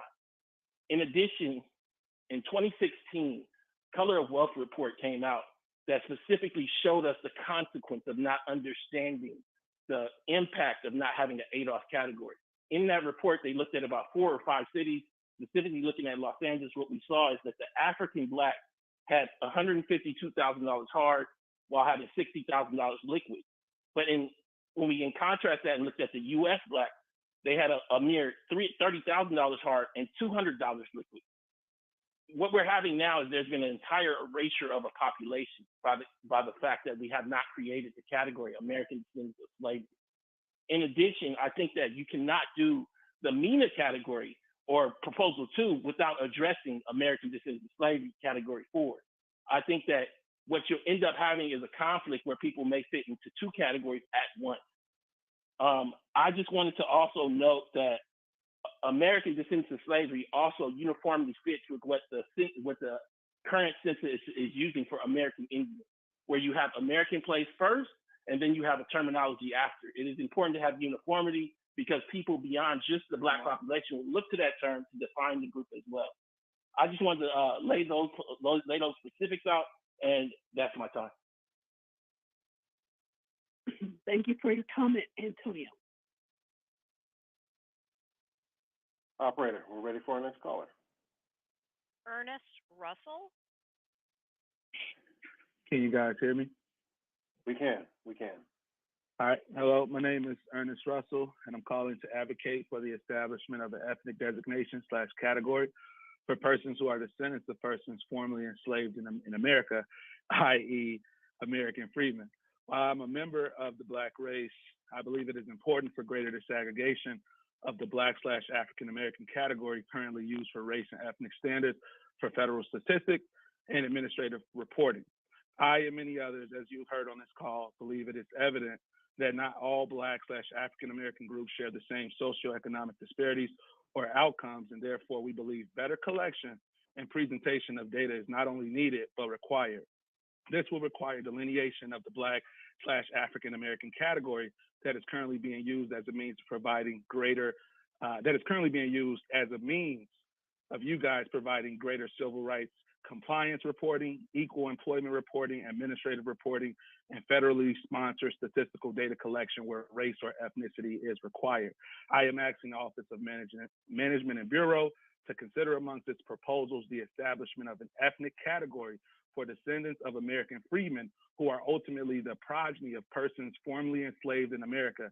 As it relates to statistical reporting and data collection, we have been historically excluded and are now demanding greater representation in all government classifications.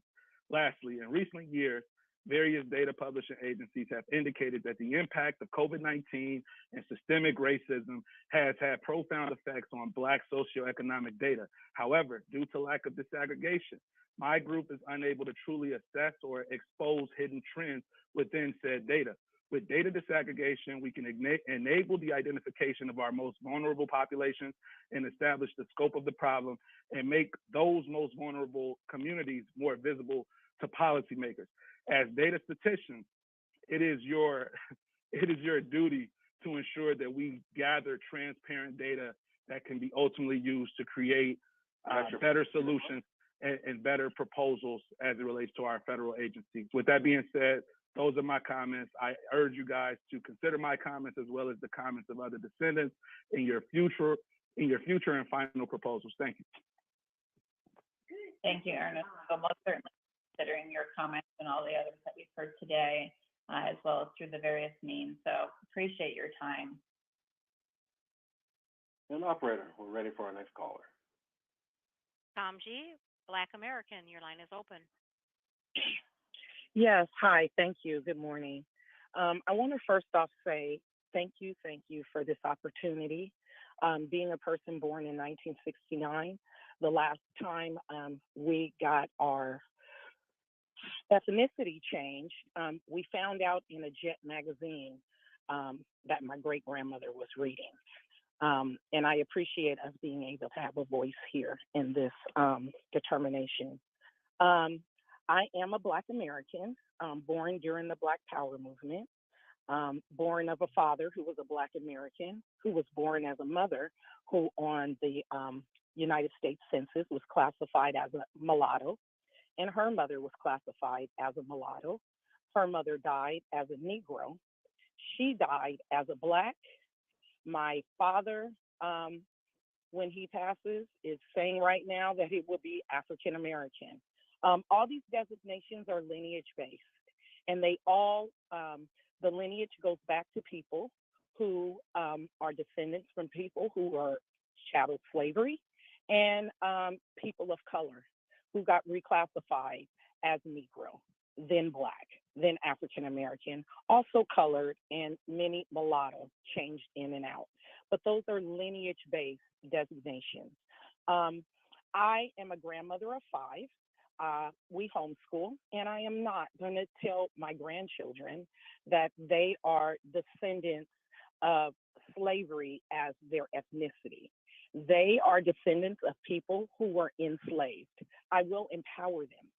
They will know the grace and the beauty of their people who created the Negro League, Du Bois, Souls of Black Folks. We have used all of our designations here in America, and I don't think we need to throw the baby out with the bathwater. I think we need to correct what the definition is to be a Black American, and it should be exclusive to those people. Thank you. Thank you for your feedback. Operator, we'll move on to our next caller now. DJ, your line is open.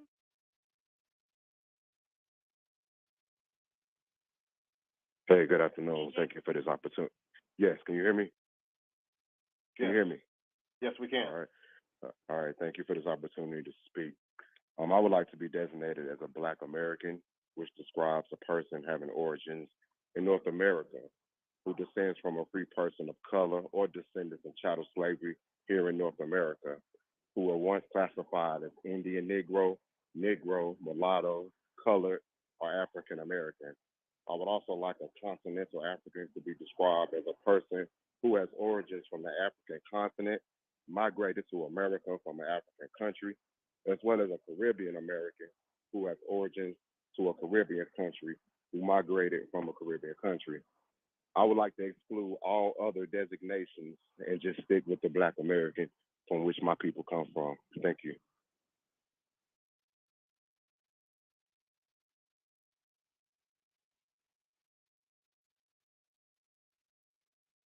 Thank you for calling in and sharing your thoughts with us. We appreciate it.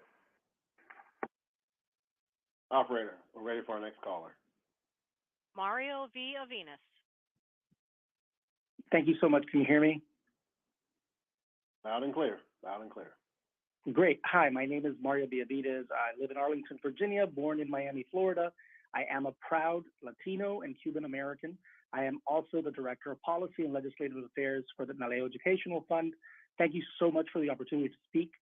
We are encouraged that the OMB is in the process of revising these standards. We're also encouraged and support the initial proposals by the OMB working group to use a combined question approach for data on race and ethnicity.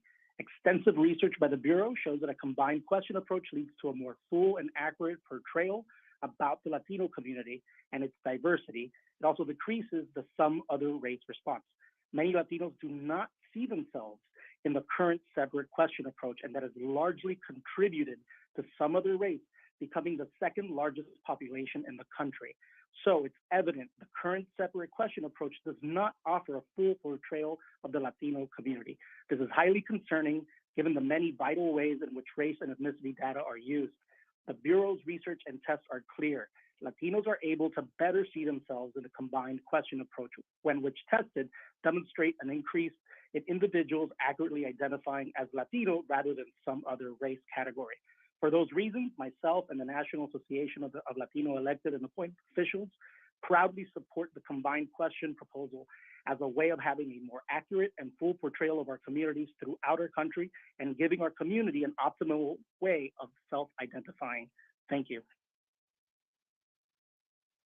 Thank you, Mario. I appreciate your feedback on the combined question approach, and we'll be sure to share that with the working group. Operator, we'll take our next caller.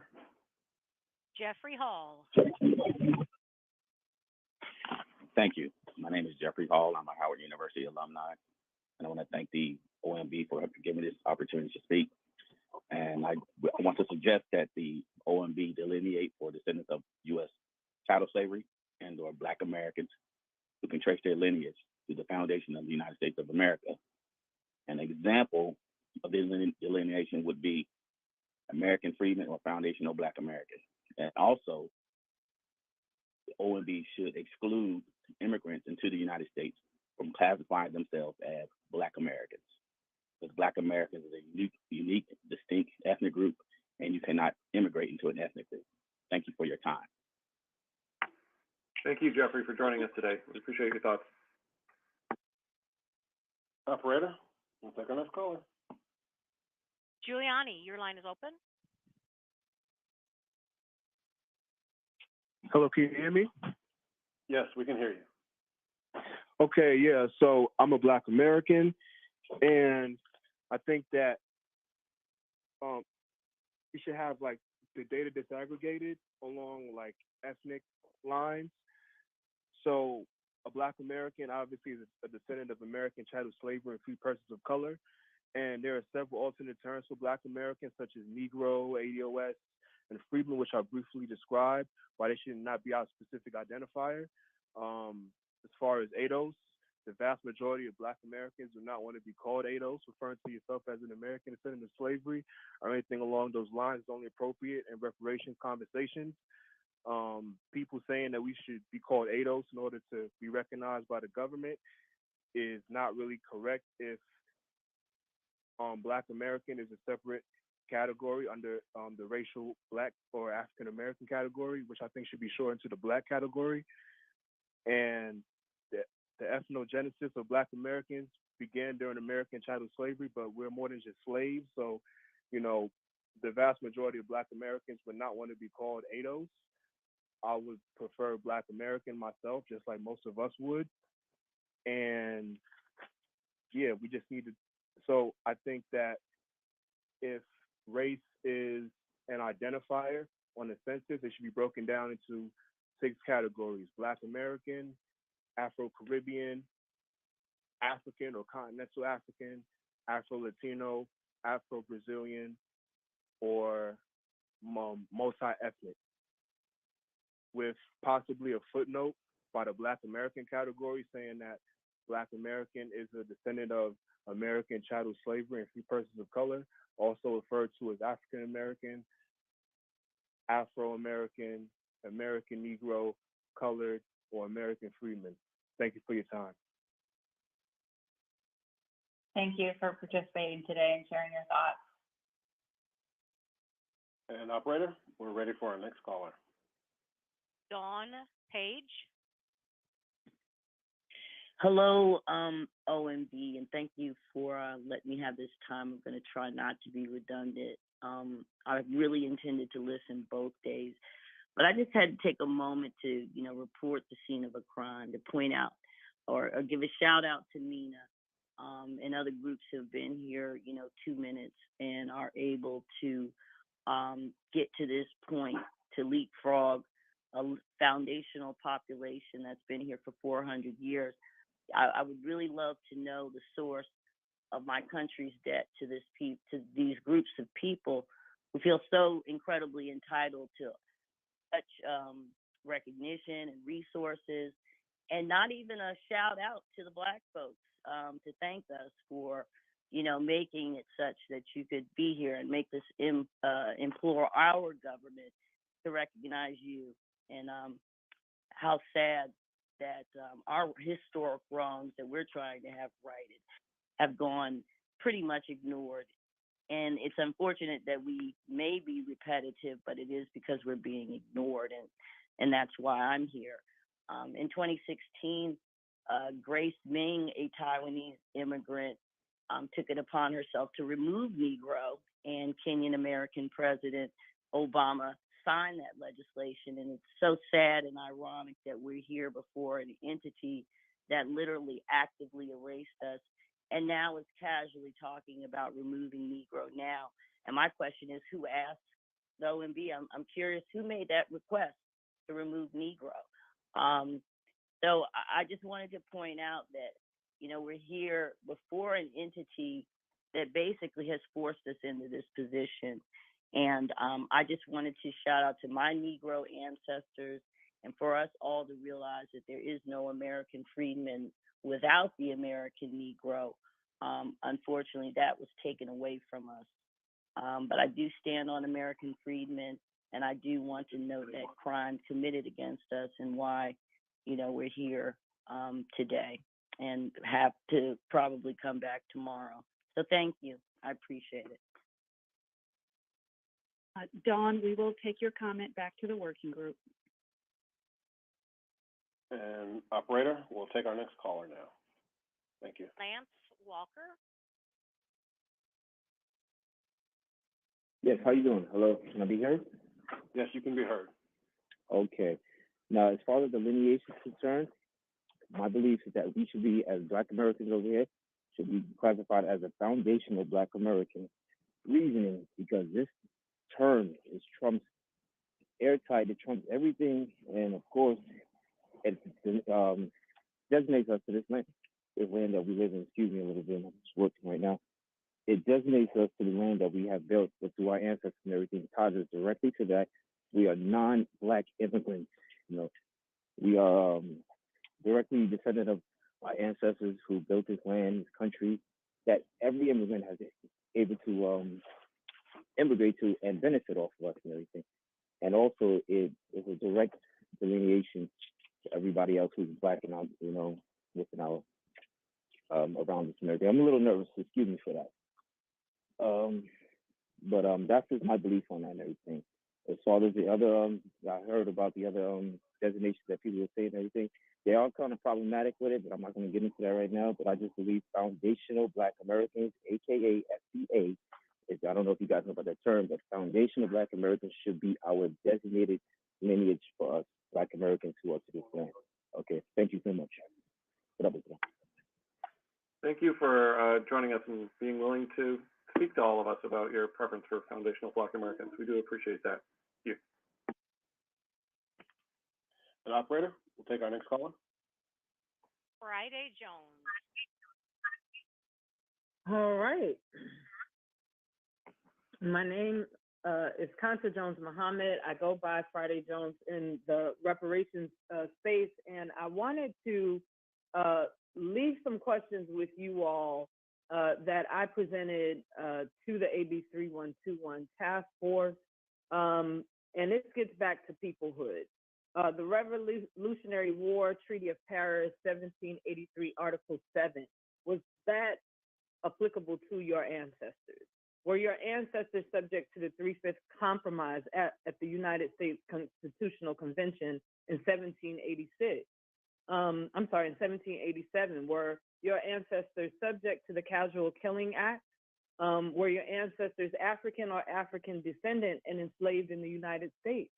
Subject to hereditary slavery laws from 1776 through 1865?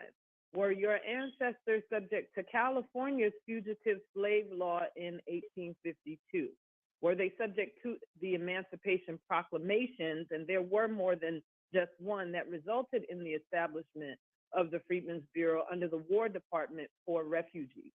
Were your ancestors enlisted as Negro Union soldiers during the Civil War and or received pensions under the General Law Pension System of 1862? Were they part of convict leasing and black codes and subject to Jim Crow laws? Were your ancestors subject to Plessy versus Ferguson judgment in 1896? Were your grandparents part of what is known as the Great Migration, which happened from 1910 to 1970? Were your ancestors, grandparents, or parents subject to the Brown versus the Board of Education? We have to recognize that our peoplehood as a descendant community has just been mishandled by our government. We have origins from here within the United States. I'm sorry? You're at your 2-minute mark. Okay, point. I'm going to end. Grace Meng removed the term Negro under Obama. It's important for this body to give our peoplehood back in the manner that you're hearing that's specific to the descendant community. Thank you so much. Thank you for your comment, Ms. Jones. Operator, we'll take our next caller. Mark Stevenson. Hello, can you hear me? You can, Mark. Okay. Good afternoon. I'd like to thank the OMB for hosting this important conversation around race and ethnicity. I am Mark Stevenson. I am the Vice President for the National Assembly of American Slavery Descendants, NAASD for short, and I am here to offer up an official statement on my organizational behalf. The National Assembly of American Slavery Descendants is a nonprofit 501c3 committed to advancing the national movement for compensatory reparations for African American descendants of persons enslaved in the U.S. as chattel. We seek to preserve our African American community's unique lineage and ethnic cultural for generations to come, which in turn is to heal America and guarantee democracy for all. This is a historic opportunity. The revising of the 1997 Statistical Policy Directive number 15, from the calls that you all have taken today and the calls that you took on Monday and Tuesday, one thing is clear. It is that the Black and African American category must be disaggregated to preserve lineage, ethnic viability, and cultural identity. The only glaring difference that I have seen is what that identifier should be. In this instance, a precedent for this position has been established in California with both Bills AB 3121 and Bill SB 189, Section 14 for data collection. In both bills, the term African American descendants of persons enslaved in the U.S. is listed as a separate identifier to those who are of non-descendant Black from the diaspora. As it is defined, African American who are descendants of persons enslaved in the United States means individuals who self-identify as Black, African American, or American freedmen who have at least one ancestor who was enslaved in the United States. We would caution the OMB not to adopt the position of collecting race and ethnicity using a single combined question, as Black people are not a monolith. We also caution OMB not to adopt the use of any slogan, social media hashtag, or moniker that has been trademarked for any purpose to define our unique ethnic lineage. Thank you all for your time. Thank you for your comment, Mark. Operator, we're ready for our next caller. 80 West North. Hello, can you hear me? Yes, we can. Thank you, OMB, for listening to comments, for taking into consideration that there needs to be a new designation. I specifically want to talk to some talking points that are specifically having to do with ADOS, American Descendants of Slavery. Due to our bottom castness in this country that we built through American slavery, we suffer the most from homelessness at a rate of, and just to let you guys know, this will be short. I am in Los Angeles, and particularly, we are at 85% of homelessness, yet we are only at maybe anywhere between 8 to 9% of the population. This signals collapse. It signals social collapse. With that being said, we are also being ignored politically. And so this is the reason why we hold a position of bottom caste in this country. And so therefore, again, I appreciate the OMB and I support SPD revision 15. So that will be my comment for today. And again, I appreciate all of the ADOS brethren who have spoke to data points and have not been emotional. Thank you, guys. I appreciate you today. Thank you for your comment. Operator, we'll take our next caller. Michael Van Cleve, attorney. Hello, my name is Michael Van Cleve. Previously, I spoke to the interagency working group on revising the race categories to a more regional model rather than a color identity model. I have limited time, so in no particular order, the categories could look something like this.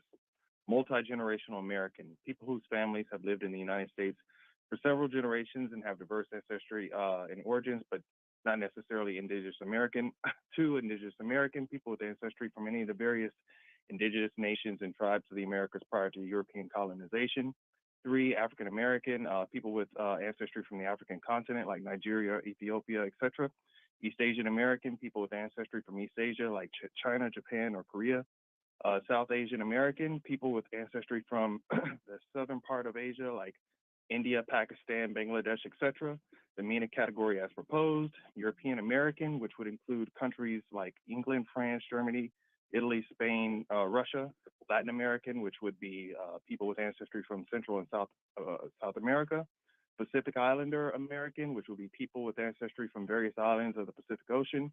Arctic and Subarctic American, which would be people from the Arctic and Subarctic regions of the world, but who are currently living in the United States. And then finally, Caribbean American, which would be people from the Caribbean islands or have ancestry from the Caribbean islands like Jamaica, Trinidad, etc.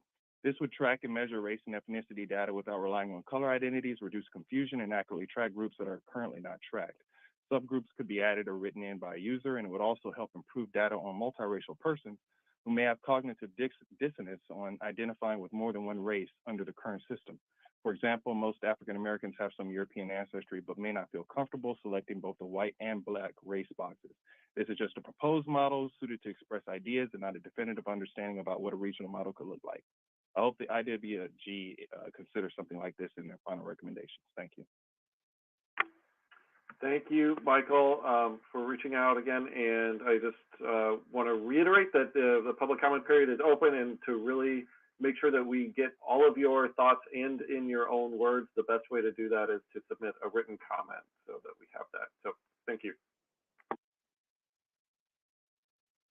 Operator, we'll take our next caller now. Shanta Romy, Indigenous researcher. Excuse me. Okay.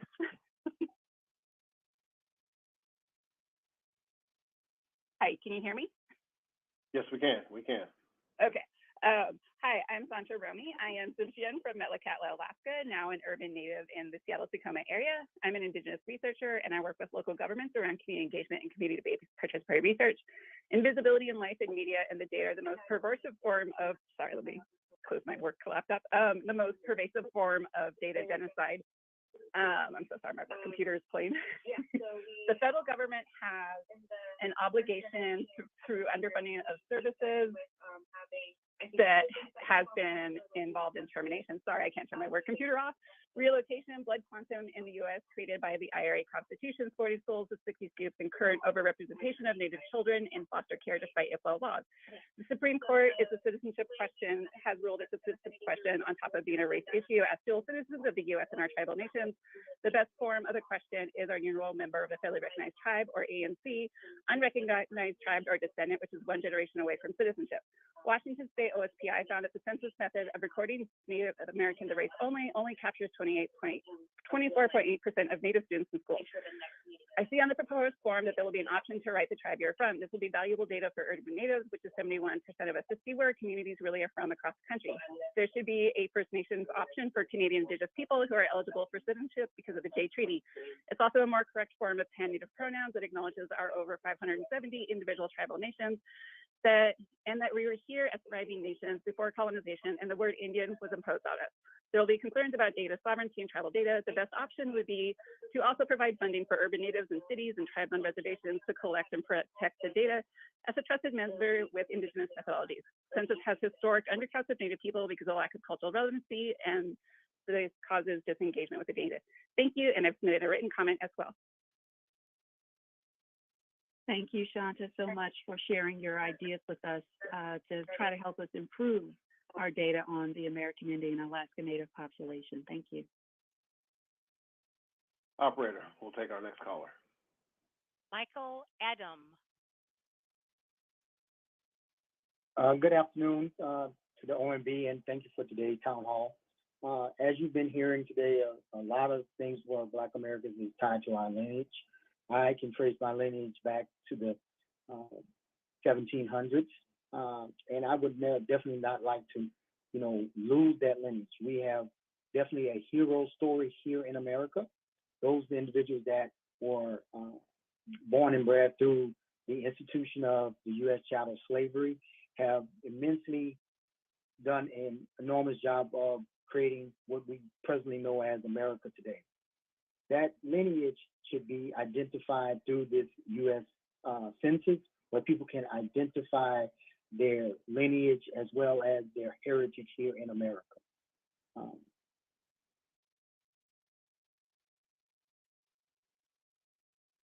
The board, thank you for allowing me to have comments today. Michael, we appreciate you making the time to be a part of this town hall. Thank you. And operator, we'll go ahead and take our next caller. Israel Hodges. Good afternoon. I'm Israel Hodges, and I currently reside in Louisville, Kentucky. As it relates to the designation for Black Americans descending from those enslaved within the U.S., the description, American Descendants of Slavery, should be provided as a listed selection for ethnicity under the Black racial category on federal surveys, forms, and other methods of data collection. This designation serves as the most complete and concise designation that represents I, along with millions of other Black Americans that directly descend from and have been affected physically and socioeconomically by the brutal institution of chattel slavery. My family has been in this country since its founding, and many of my forefathers suffered horrific incidents of racial terrorism, including those in addition to slavery, from Jim Crow, mass incarceration, and other systems all created to prevent Black Americans from exercising their rights of American citizenship, something earned through the Constitution with blood and sweat equity. The effects of these distinctive events can only be rectified when those who endured the suffering can be accurately identified, ideally by their citizenship, Americans, and the unique institution that has shaped their destinies in this country, slavery.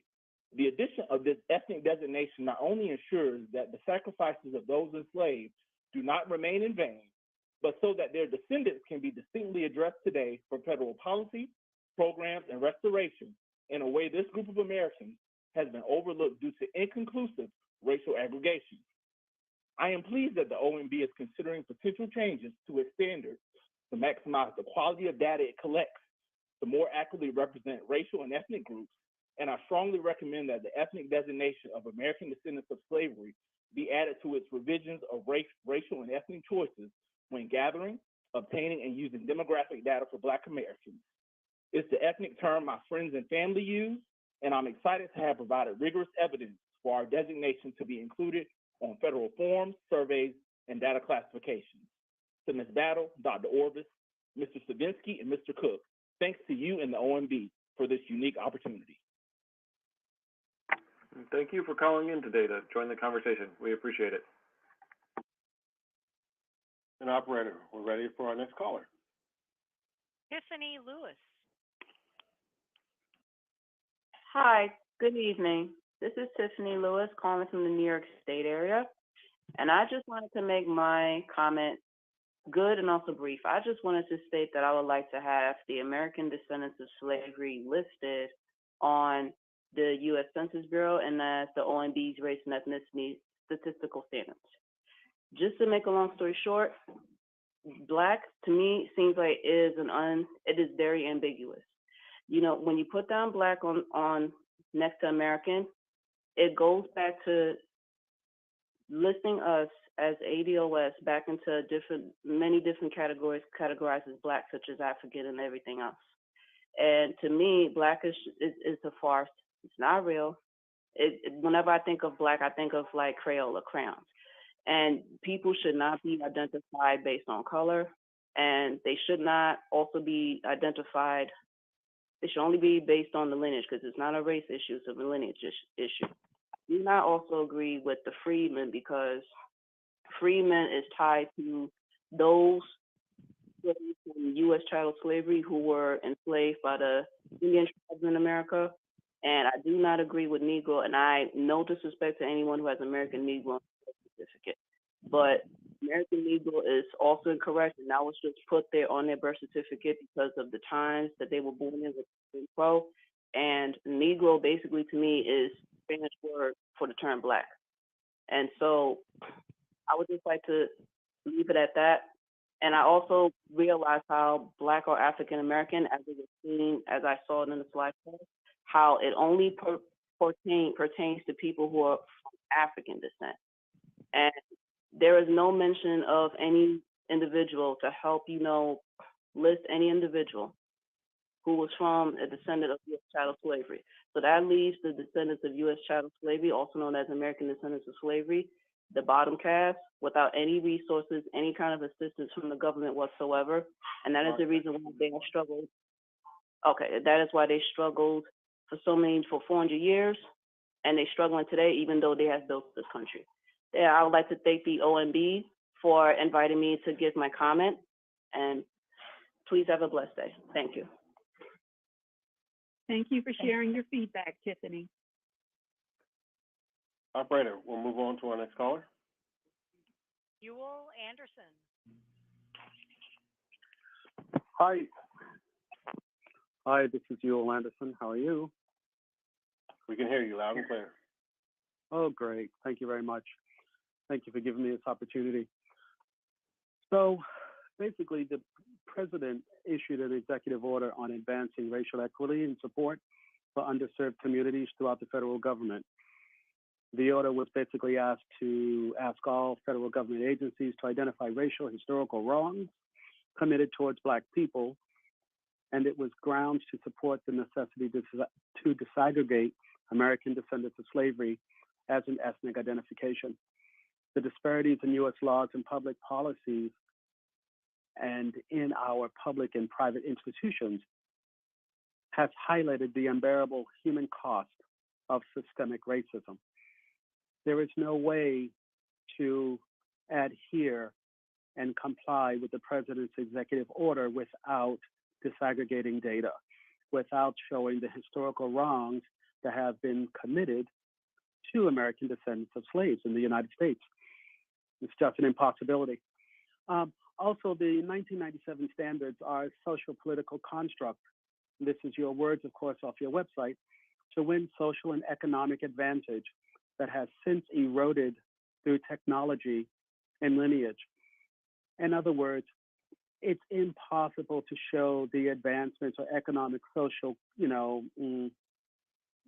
liberties that have been enjoyed by descendants of slaves and by immigrants without disaggregation.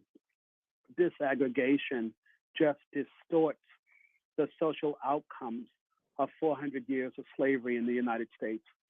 And so when you lump in historical Black Americans who are descendants of slavery with newly arrived immigrants, it distorts almost every social indicator, from housing ownerships to median homeowner ownership, median home incomes, to jobs, to educational attainment, so on and so on. So we honestly need a disaggregation. The last part I will say is that the generational, yes, and then the last part is the generational status needs to be lengthened because it's too short given the young birth rates of Black people in America. Thank you very much for your time. Thank you for your time as well. We appreciate it. And we'll take our next caller, operator. Thank you. Edward Halston. Yeah, I'd just like to keep it short. Here to represent ADOS. Feel like that is the designation that represents me and my people and my ADOS family. I'd just like to thank all the ADOS callers. It's beautiful to hear you guys.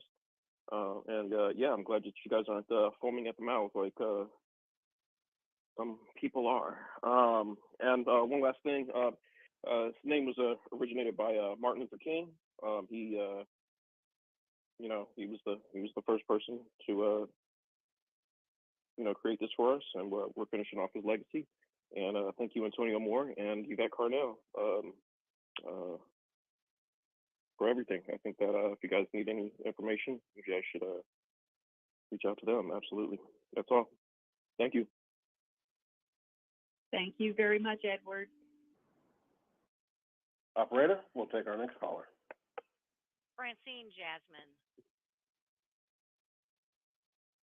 Hello. Hi, we can hear you. Yes, my name is Francine Johnson, and I'm actually from Fayette County in Tennessee. And I'm a teacher, and one of the things we teach is about Tent City. And Tent City was back in the late 50s to the 60s, where 5 white families decided that 70% of the Black Negro population here would not get to vote. And for 2 years, over 1,000, after 4 years, my ancestors, my grandparents and aunts and uncles had to go through and live in tents here. So that experience didn't happen to anybody else, and those kinds of experiences didn't happen to anybody else. So I'm pushing for the name American Descendants of Slavery because of our experience. And Tent City happened because we are descendants of chattel slavery, not because we're descendants of immigrants, not because we are descendants of colonizers, even though being an American or descendant of American slavery means that we are a motley crew of everything. But the thing that binds us is that we were all experiencing chattel slavery. And even if you were a free person, you could be 12 years a slave at the discretion of anybody that did not look like you. Even if you were up in Massachusetts or something like that, you could be kidnapped and sold into slavery, no matter what your status was as being a free Black person. And you were not ever equal to a white person. So my thing with American Descendants of Slavery explains who we are, where we experience what we experience, how we got here, and what we've overcome. So American Descendants of Slavery is a proud name, and we need to have slavery in there because it's our experience, and we're still grappling with that today. As descendants of slavery, an institution, we're still grappling with that. And so it's very important for our children to remember where we came from, how far we've gotten, and everybody else. Thank you. Thank you, Ms. Johnson, for calling in and sharing some of your story and your perspective with us. We appreciate it. And operator, we'll take our next caller. Chris Lawson. Can you hear me? Loud and clear. OMB, I think you are hearing, and I hope you are hearing, I hope you're hearing what almost everybody is saying. There's been almost 2 hours of calls.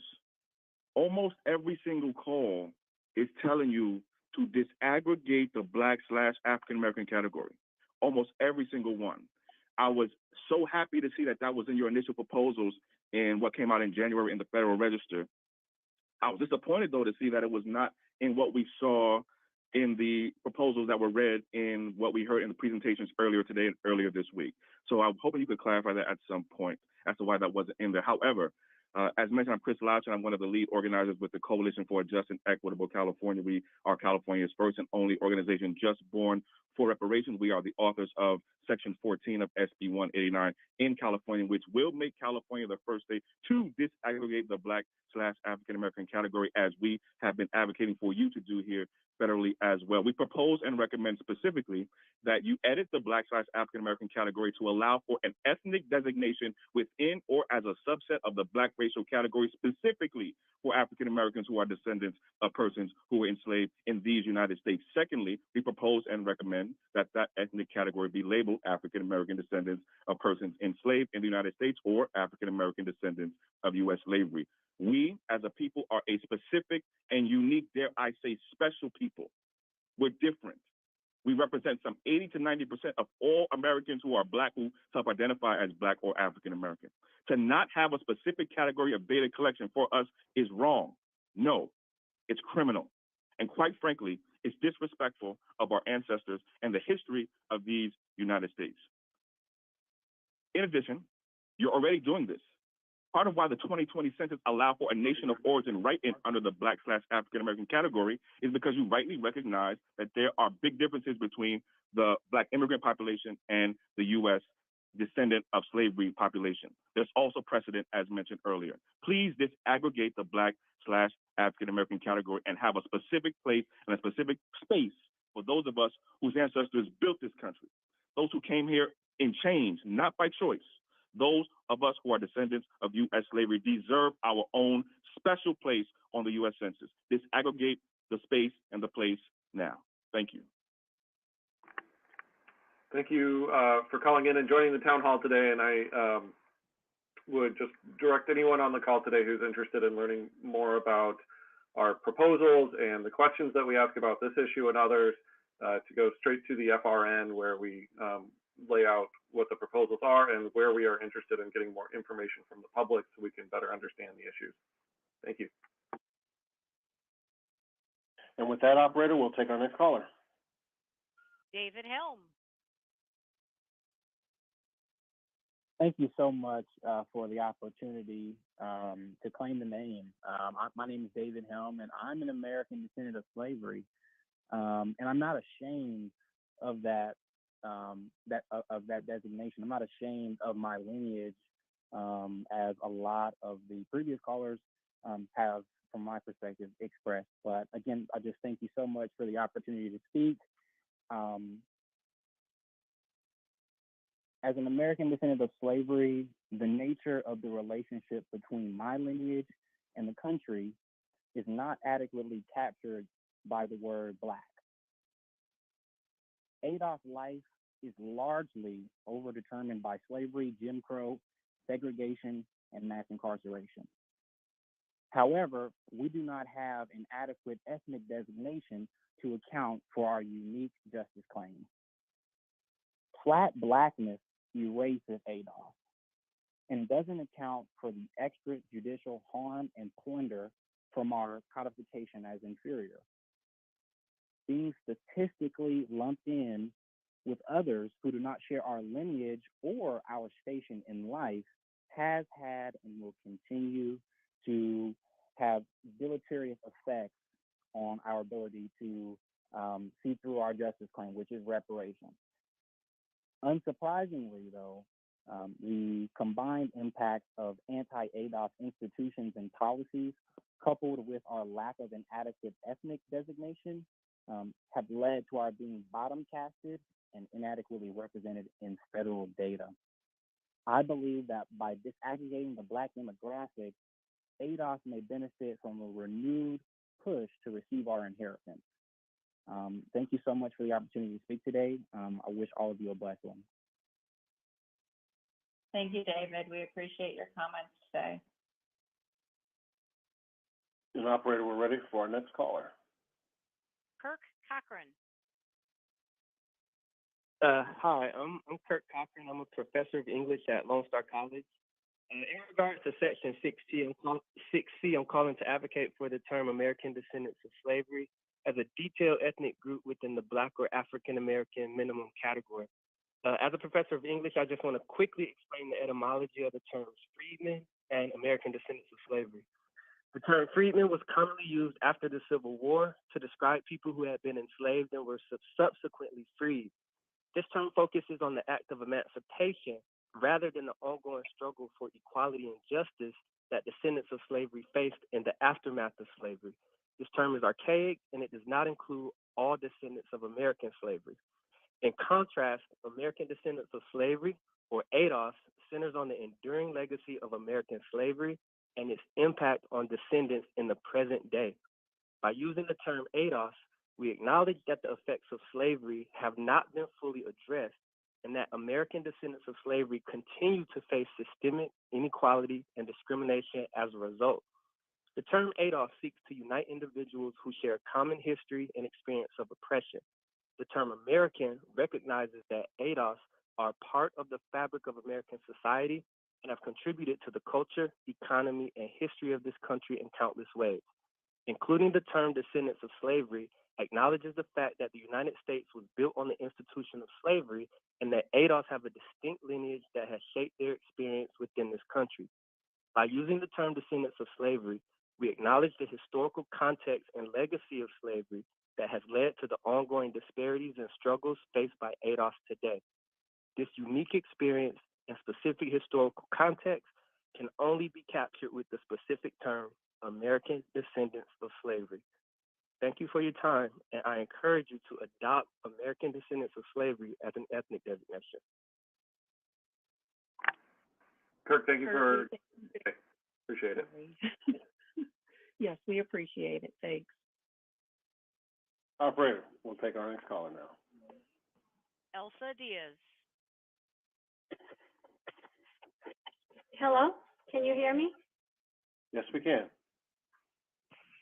I'm excited to be here today. Thank you for this opportunity. I am coming from the perspective that I think we are all sharing in this call today, that I think that we need more disaggregation of these categories. I immigrated to this country in 1989. I became a US citizen in 2019. I am Portuguese by nationality. And I do not see myself represented in the Hispanic or Latino category. You have about 19 comments referring to some of this in your comments, in those 6,000 some comments, at least that I quickly searched. I think that we need to include Portuguese in that category. We have representatives in Washington and senators that identify as Portuguese and they are Hispanic in that category. The Department of Transportation puts Portuguese under Hispanic.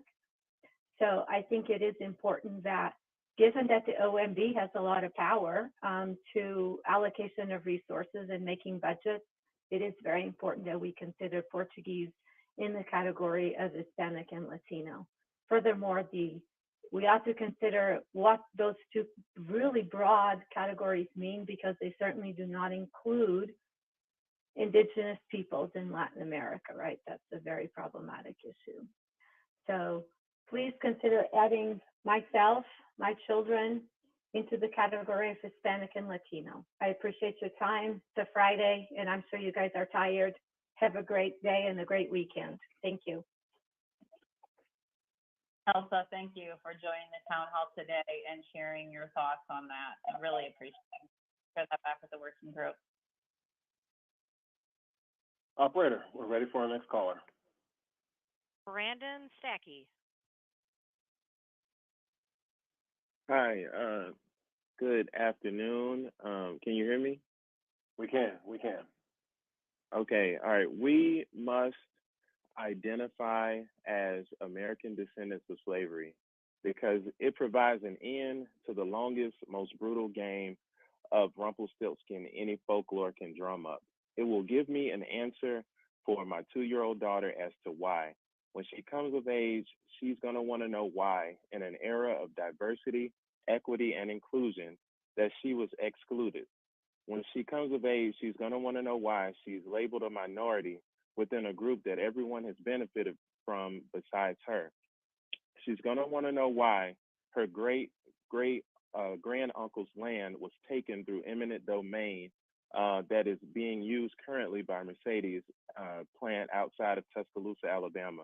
She's going to want to know why her great grandfather was denied acres of land in Dublin, Georgia, because he was labeled as property and not seen as human by the US Census. She's going to want to know why her father grew up in a red line neighborhood on the west side of Birmingham, Alabama, and why her great grandparents died of preventable illnesses due to environmental hazards in their neighborhoods. She's going to want to know why developers see her community as disposable and uproot her family members' lives and histories to build a parking deck.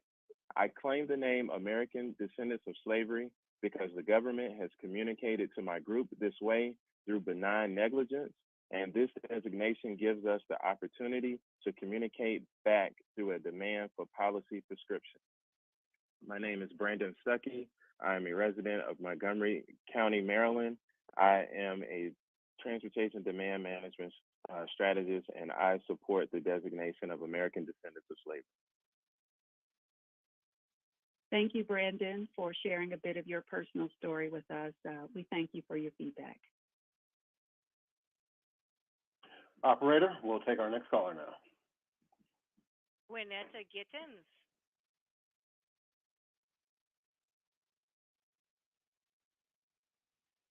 Winetta Gittens, please check your mute button.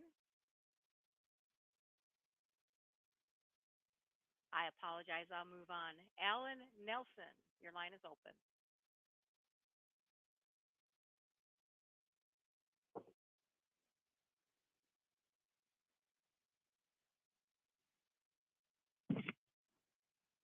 Yes, Alan Nelson, go ahead. Oh, okay. Thanks so much. Good afternoon to the OMB and the working group. Thank you for doing this.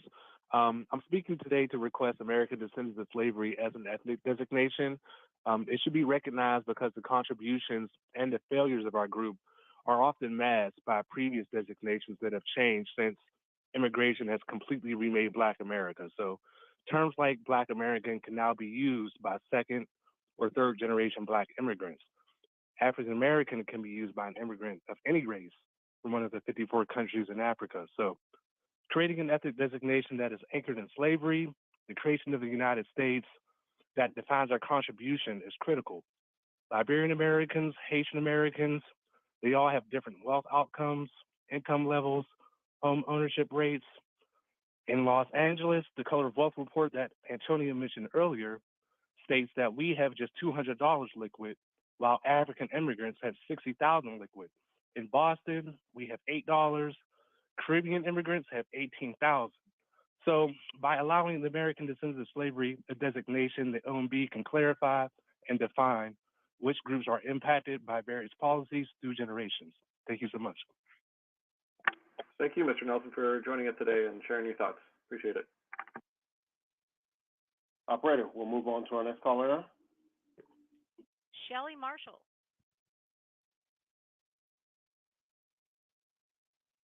As a detailed category under the minimum category of Black American. The meaning of this phrase is obvious and needs no explanation, and it's not a pseudo-historical or obsolete term. Before 1865, 14 of my 16 great-great-grandparents were slaves in Maryland or Virginia. The other great-great-grandfather was born in New York and during the Civil War served in the 31st Regiment of the United States Colored Infantry. His wife was born in Rhode Island.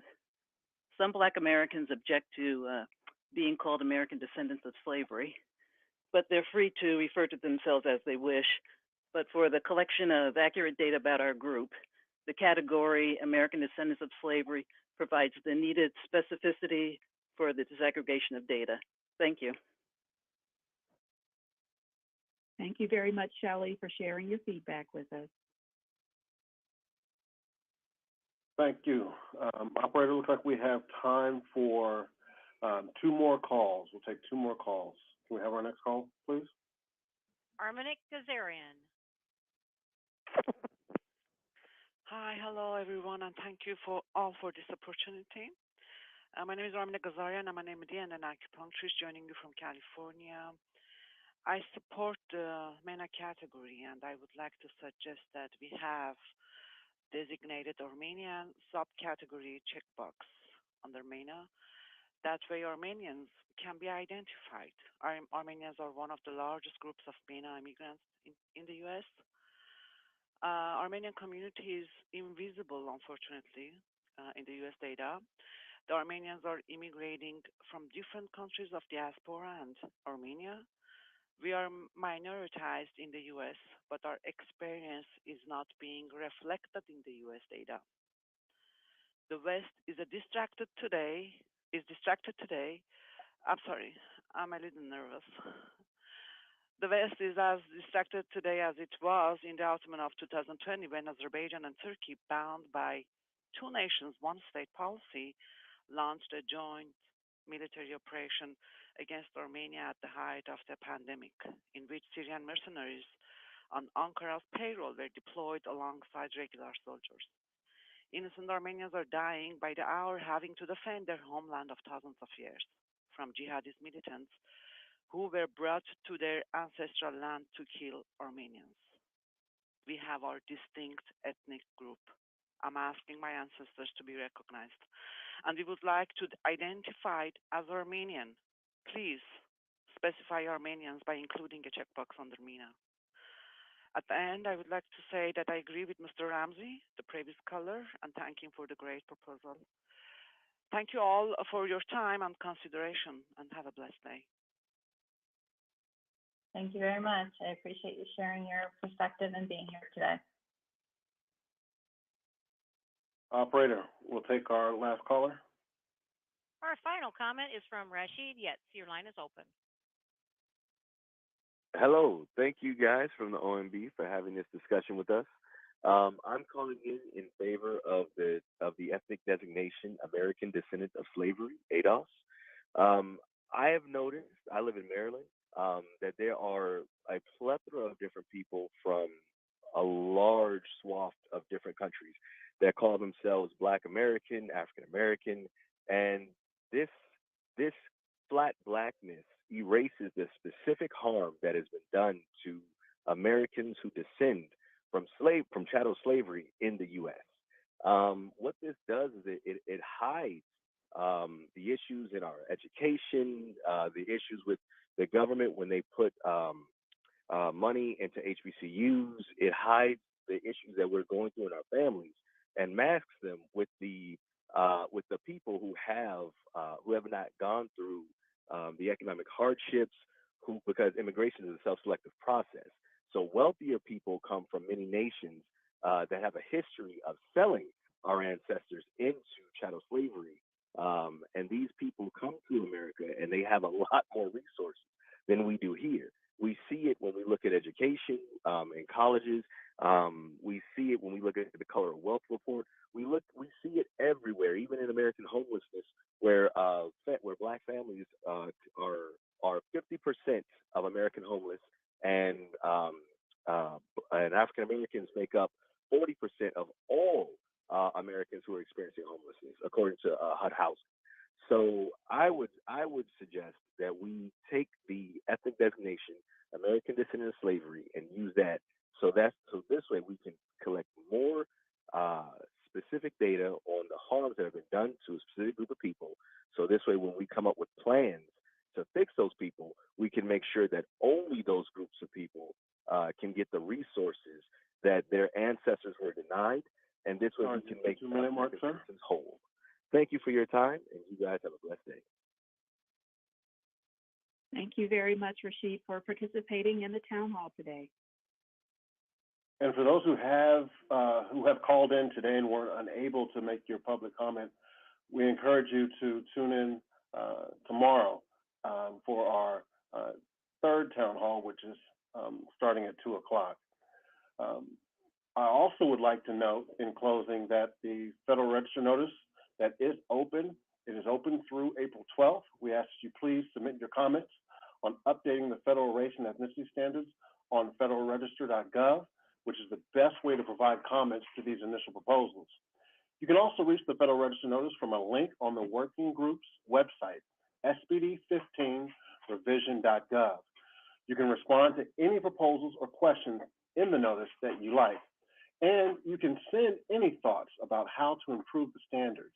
even if they aren't related to one of the working group's initial proposals.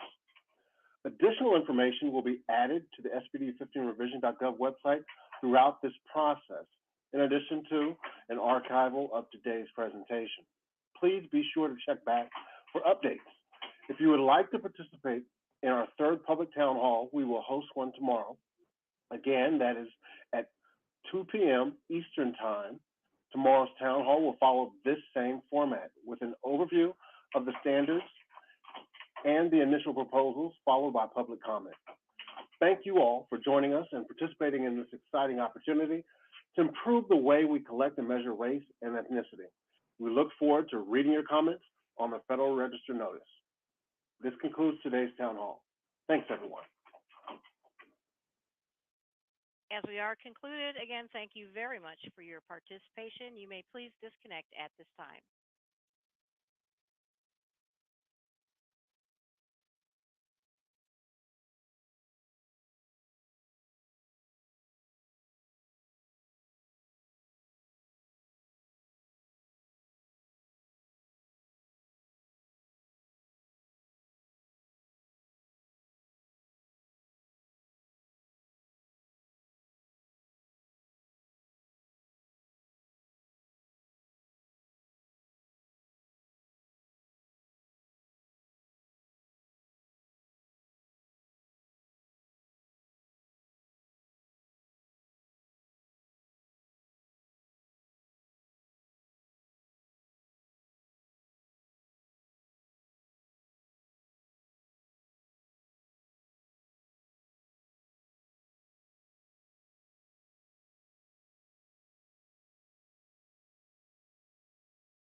The way it currently stands, forced labor, slavery takes precedence over rehabilitation and public safety. Oh, by the way, while the Biden administration gives reparations to everyone but free people, look at the billions he has run over to Ukraine. We don't have black grocery stores because if you think about it now, just to get in that supply chain, it's almost unheard of.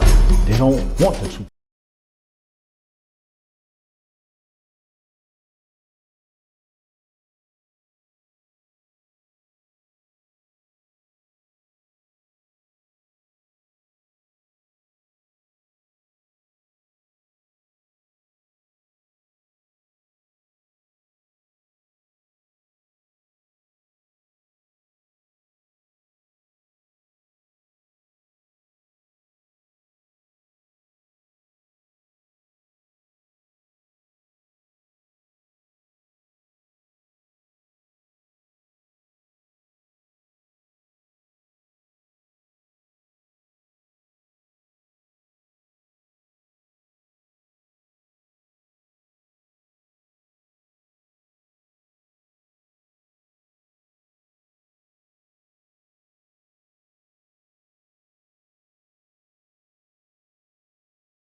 Write your thoughts, dreams, and affirmations into existence with this powerful, practical reparations manifestation planner. Put 2023 plans into action with purpose. The proofs are hot off the press and look fire, fam. Perfect planner to write reparations manifestations and any other New Year's resolutions, goals, and achievable aspirations. It's been stated, if you want to hide something from a black person, put it in a book or write it down. Let's break those stereotypical trash tropes. Conjure our justice claim collectively in 2023. Believe it and achieve it. Cut the check. Reparations Now Planner. Available now at Amazon.com. Write it into existence this year with fam and friends.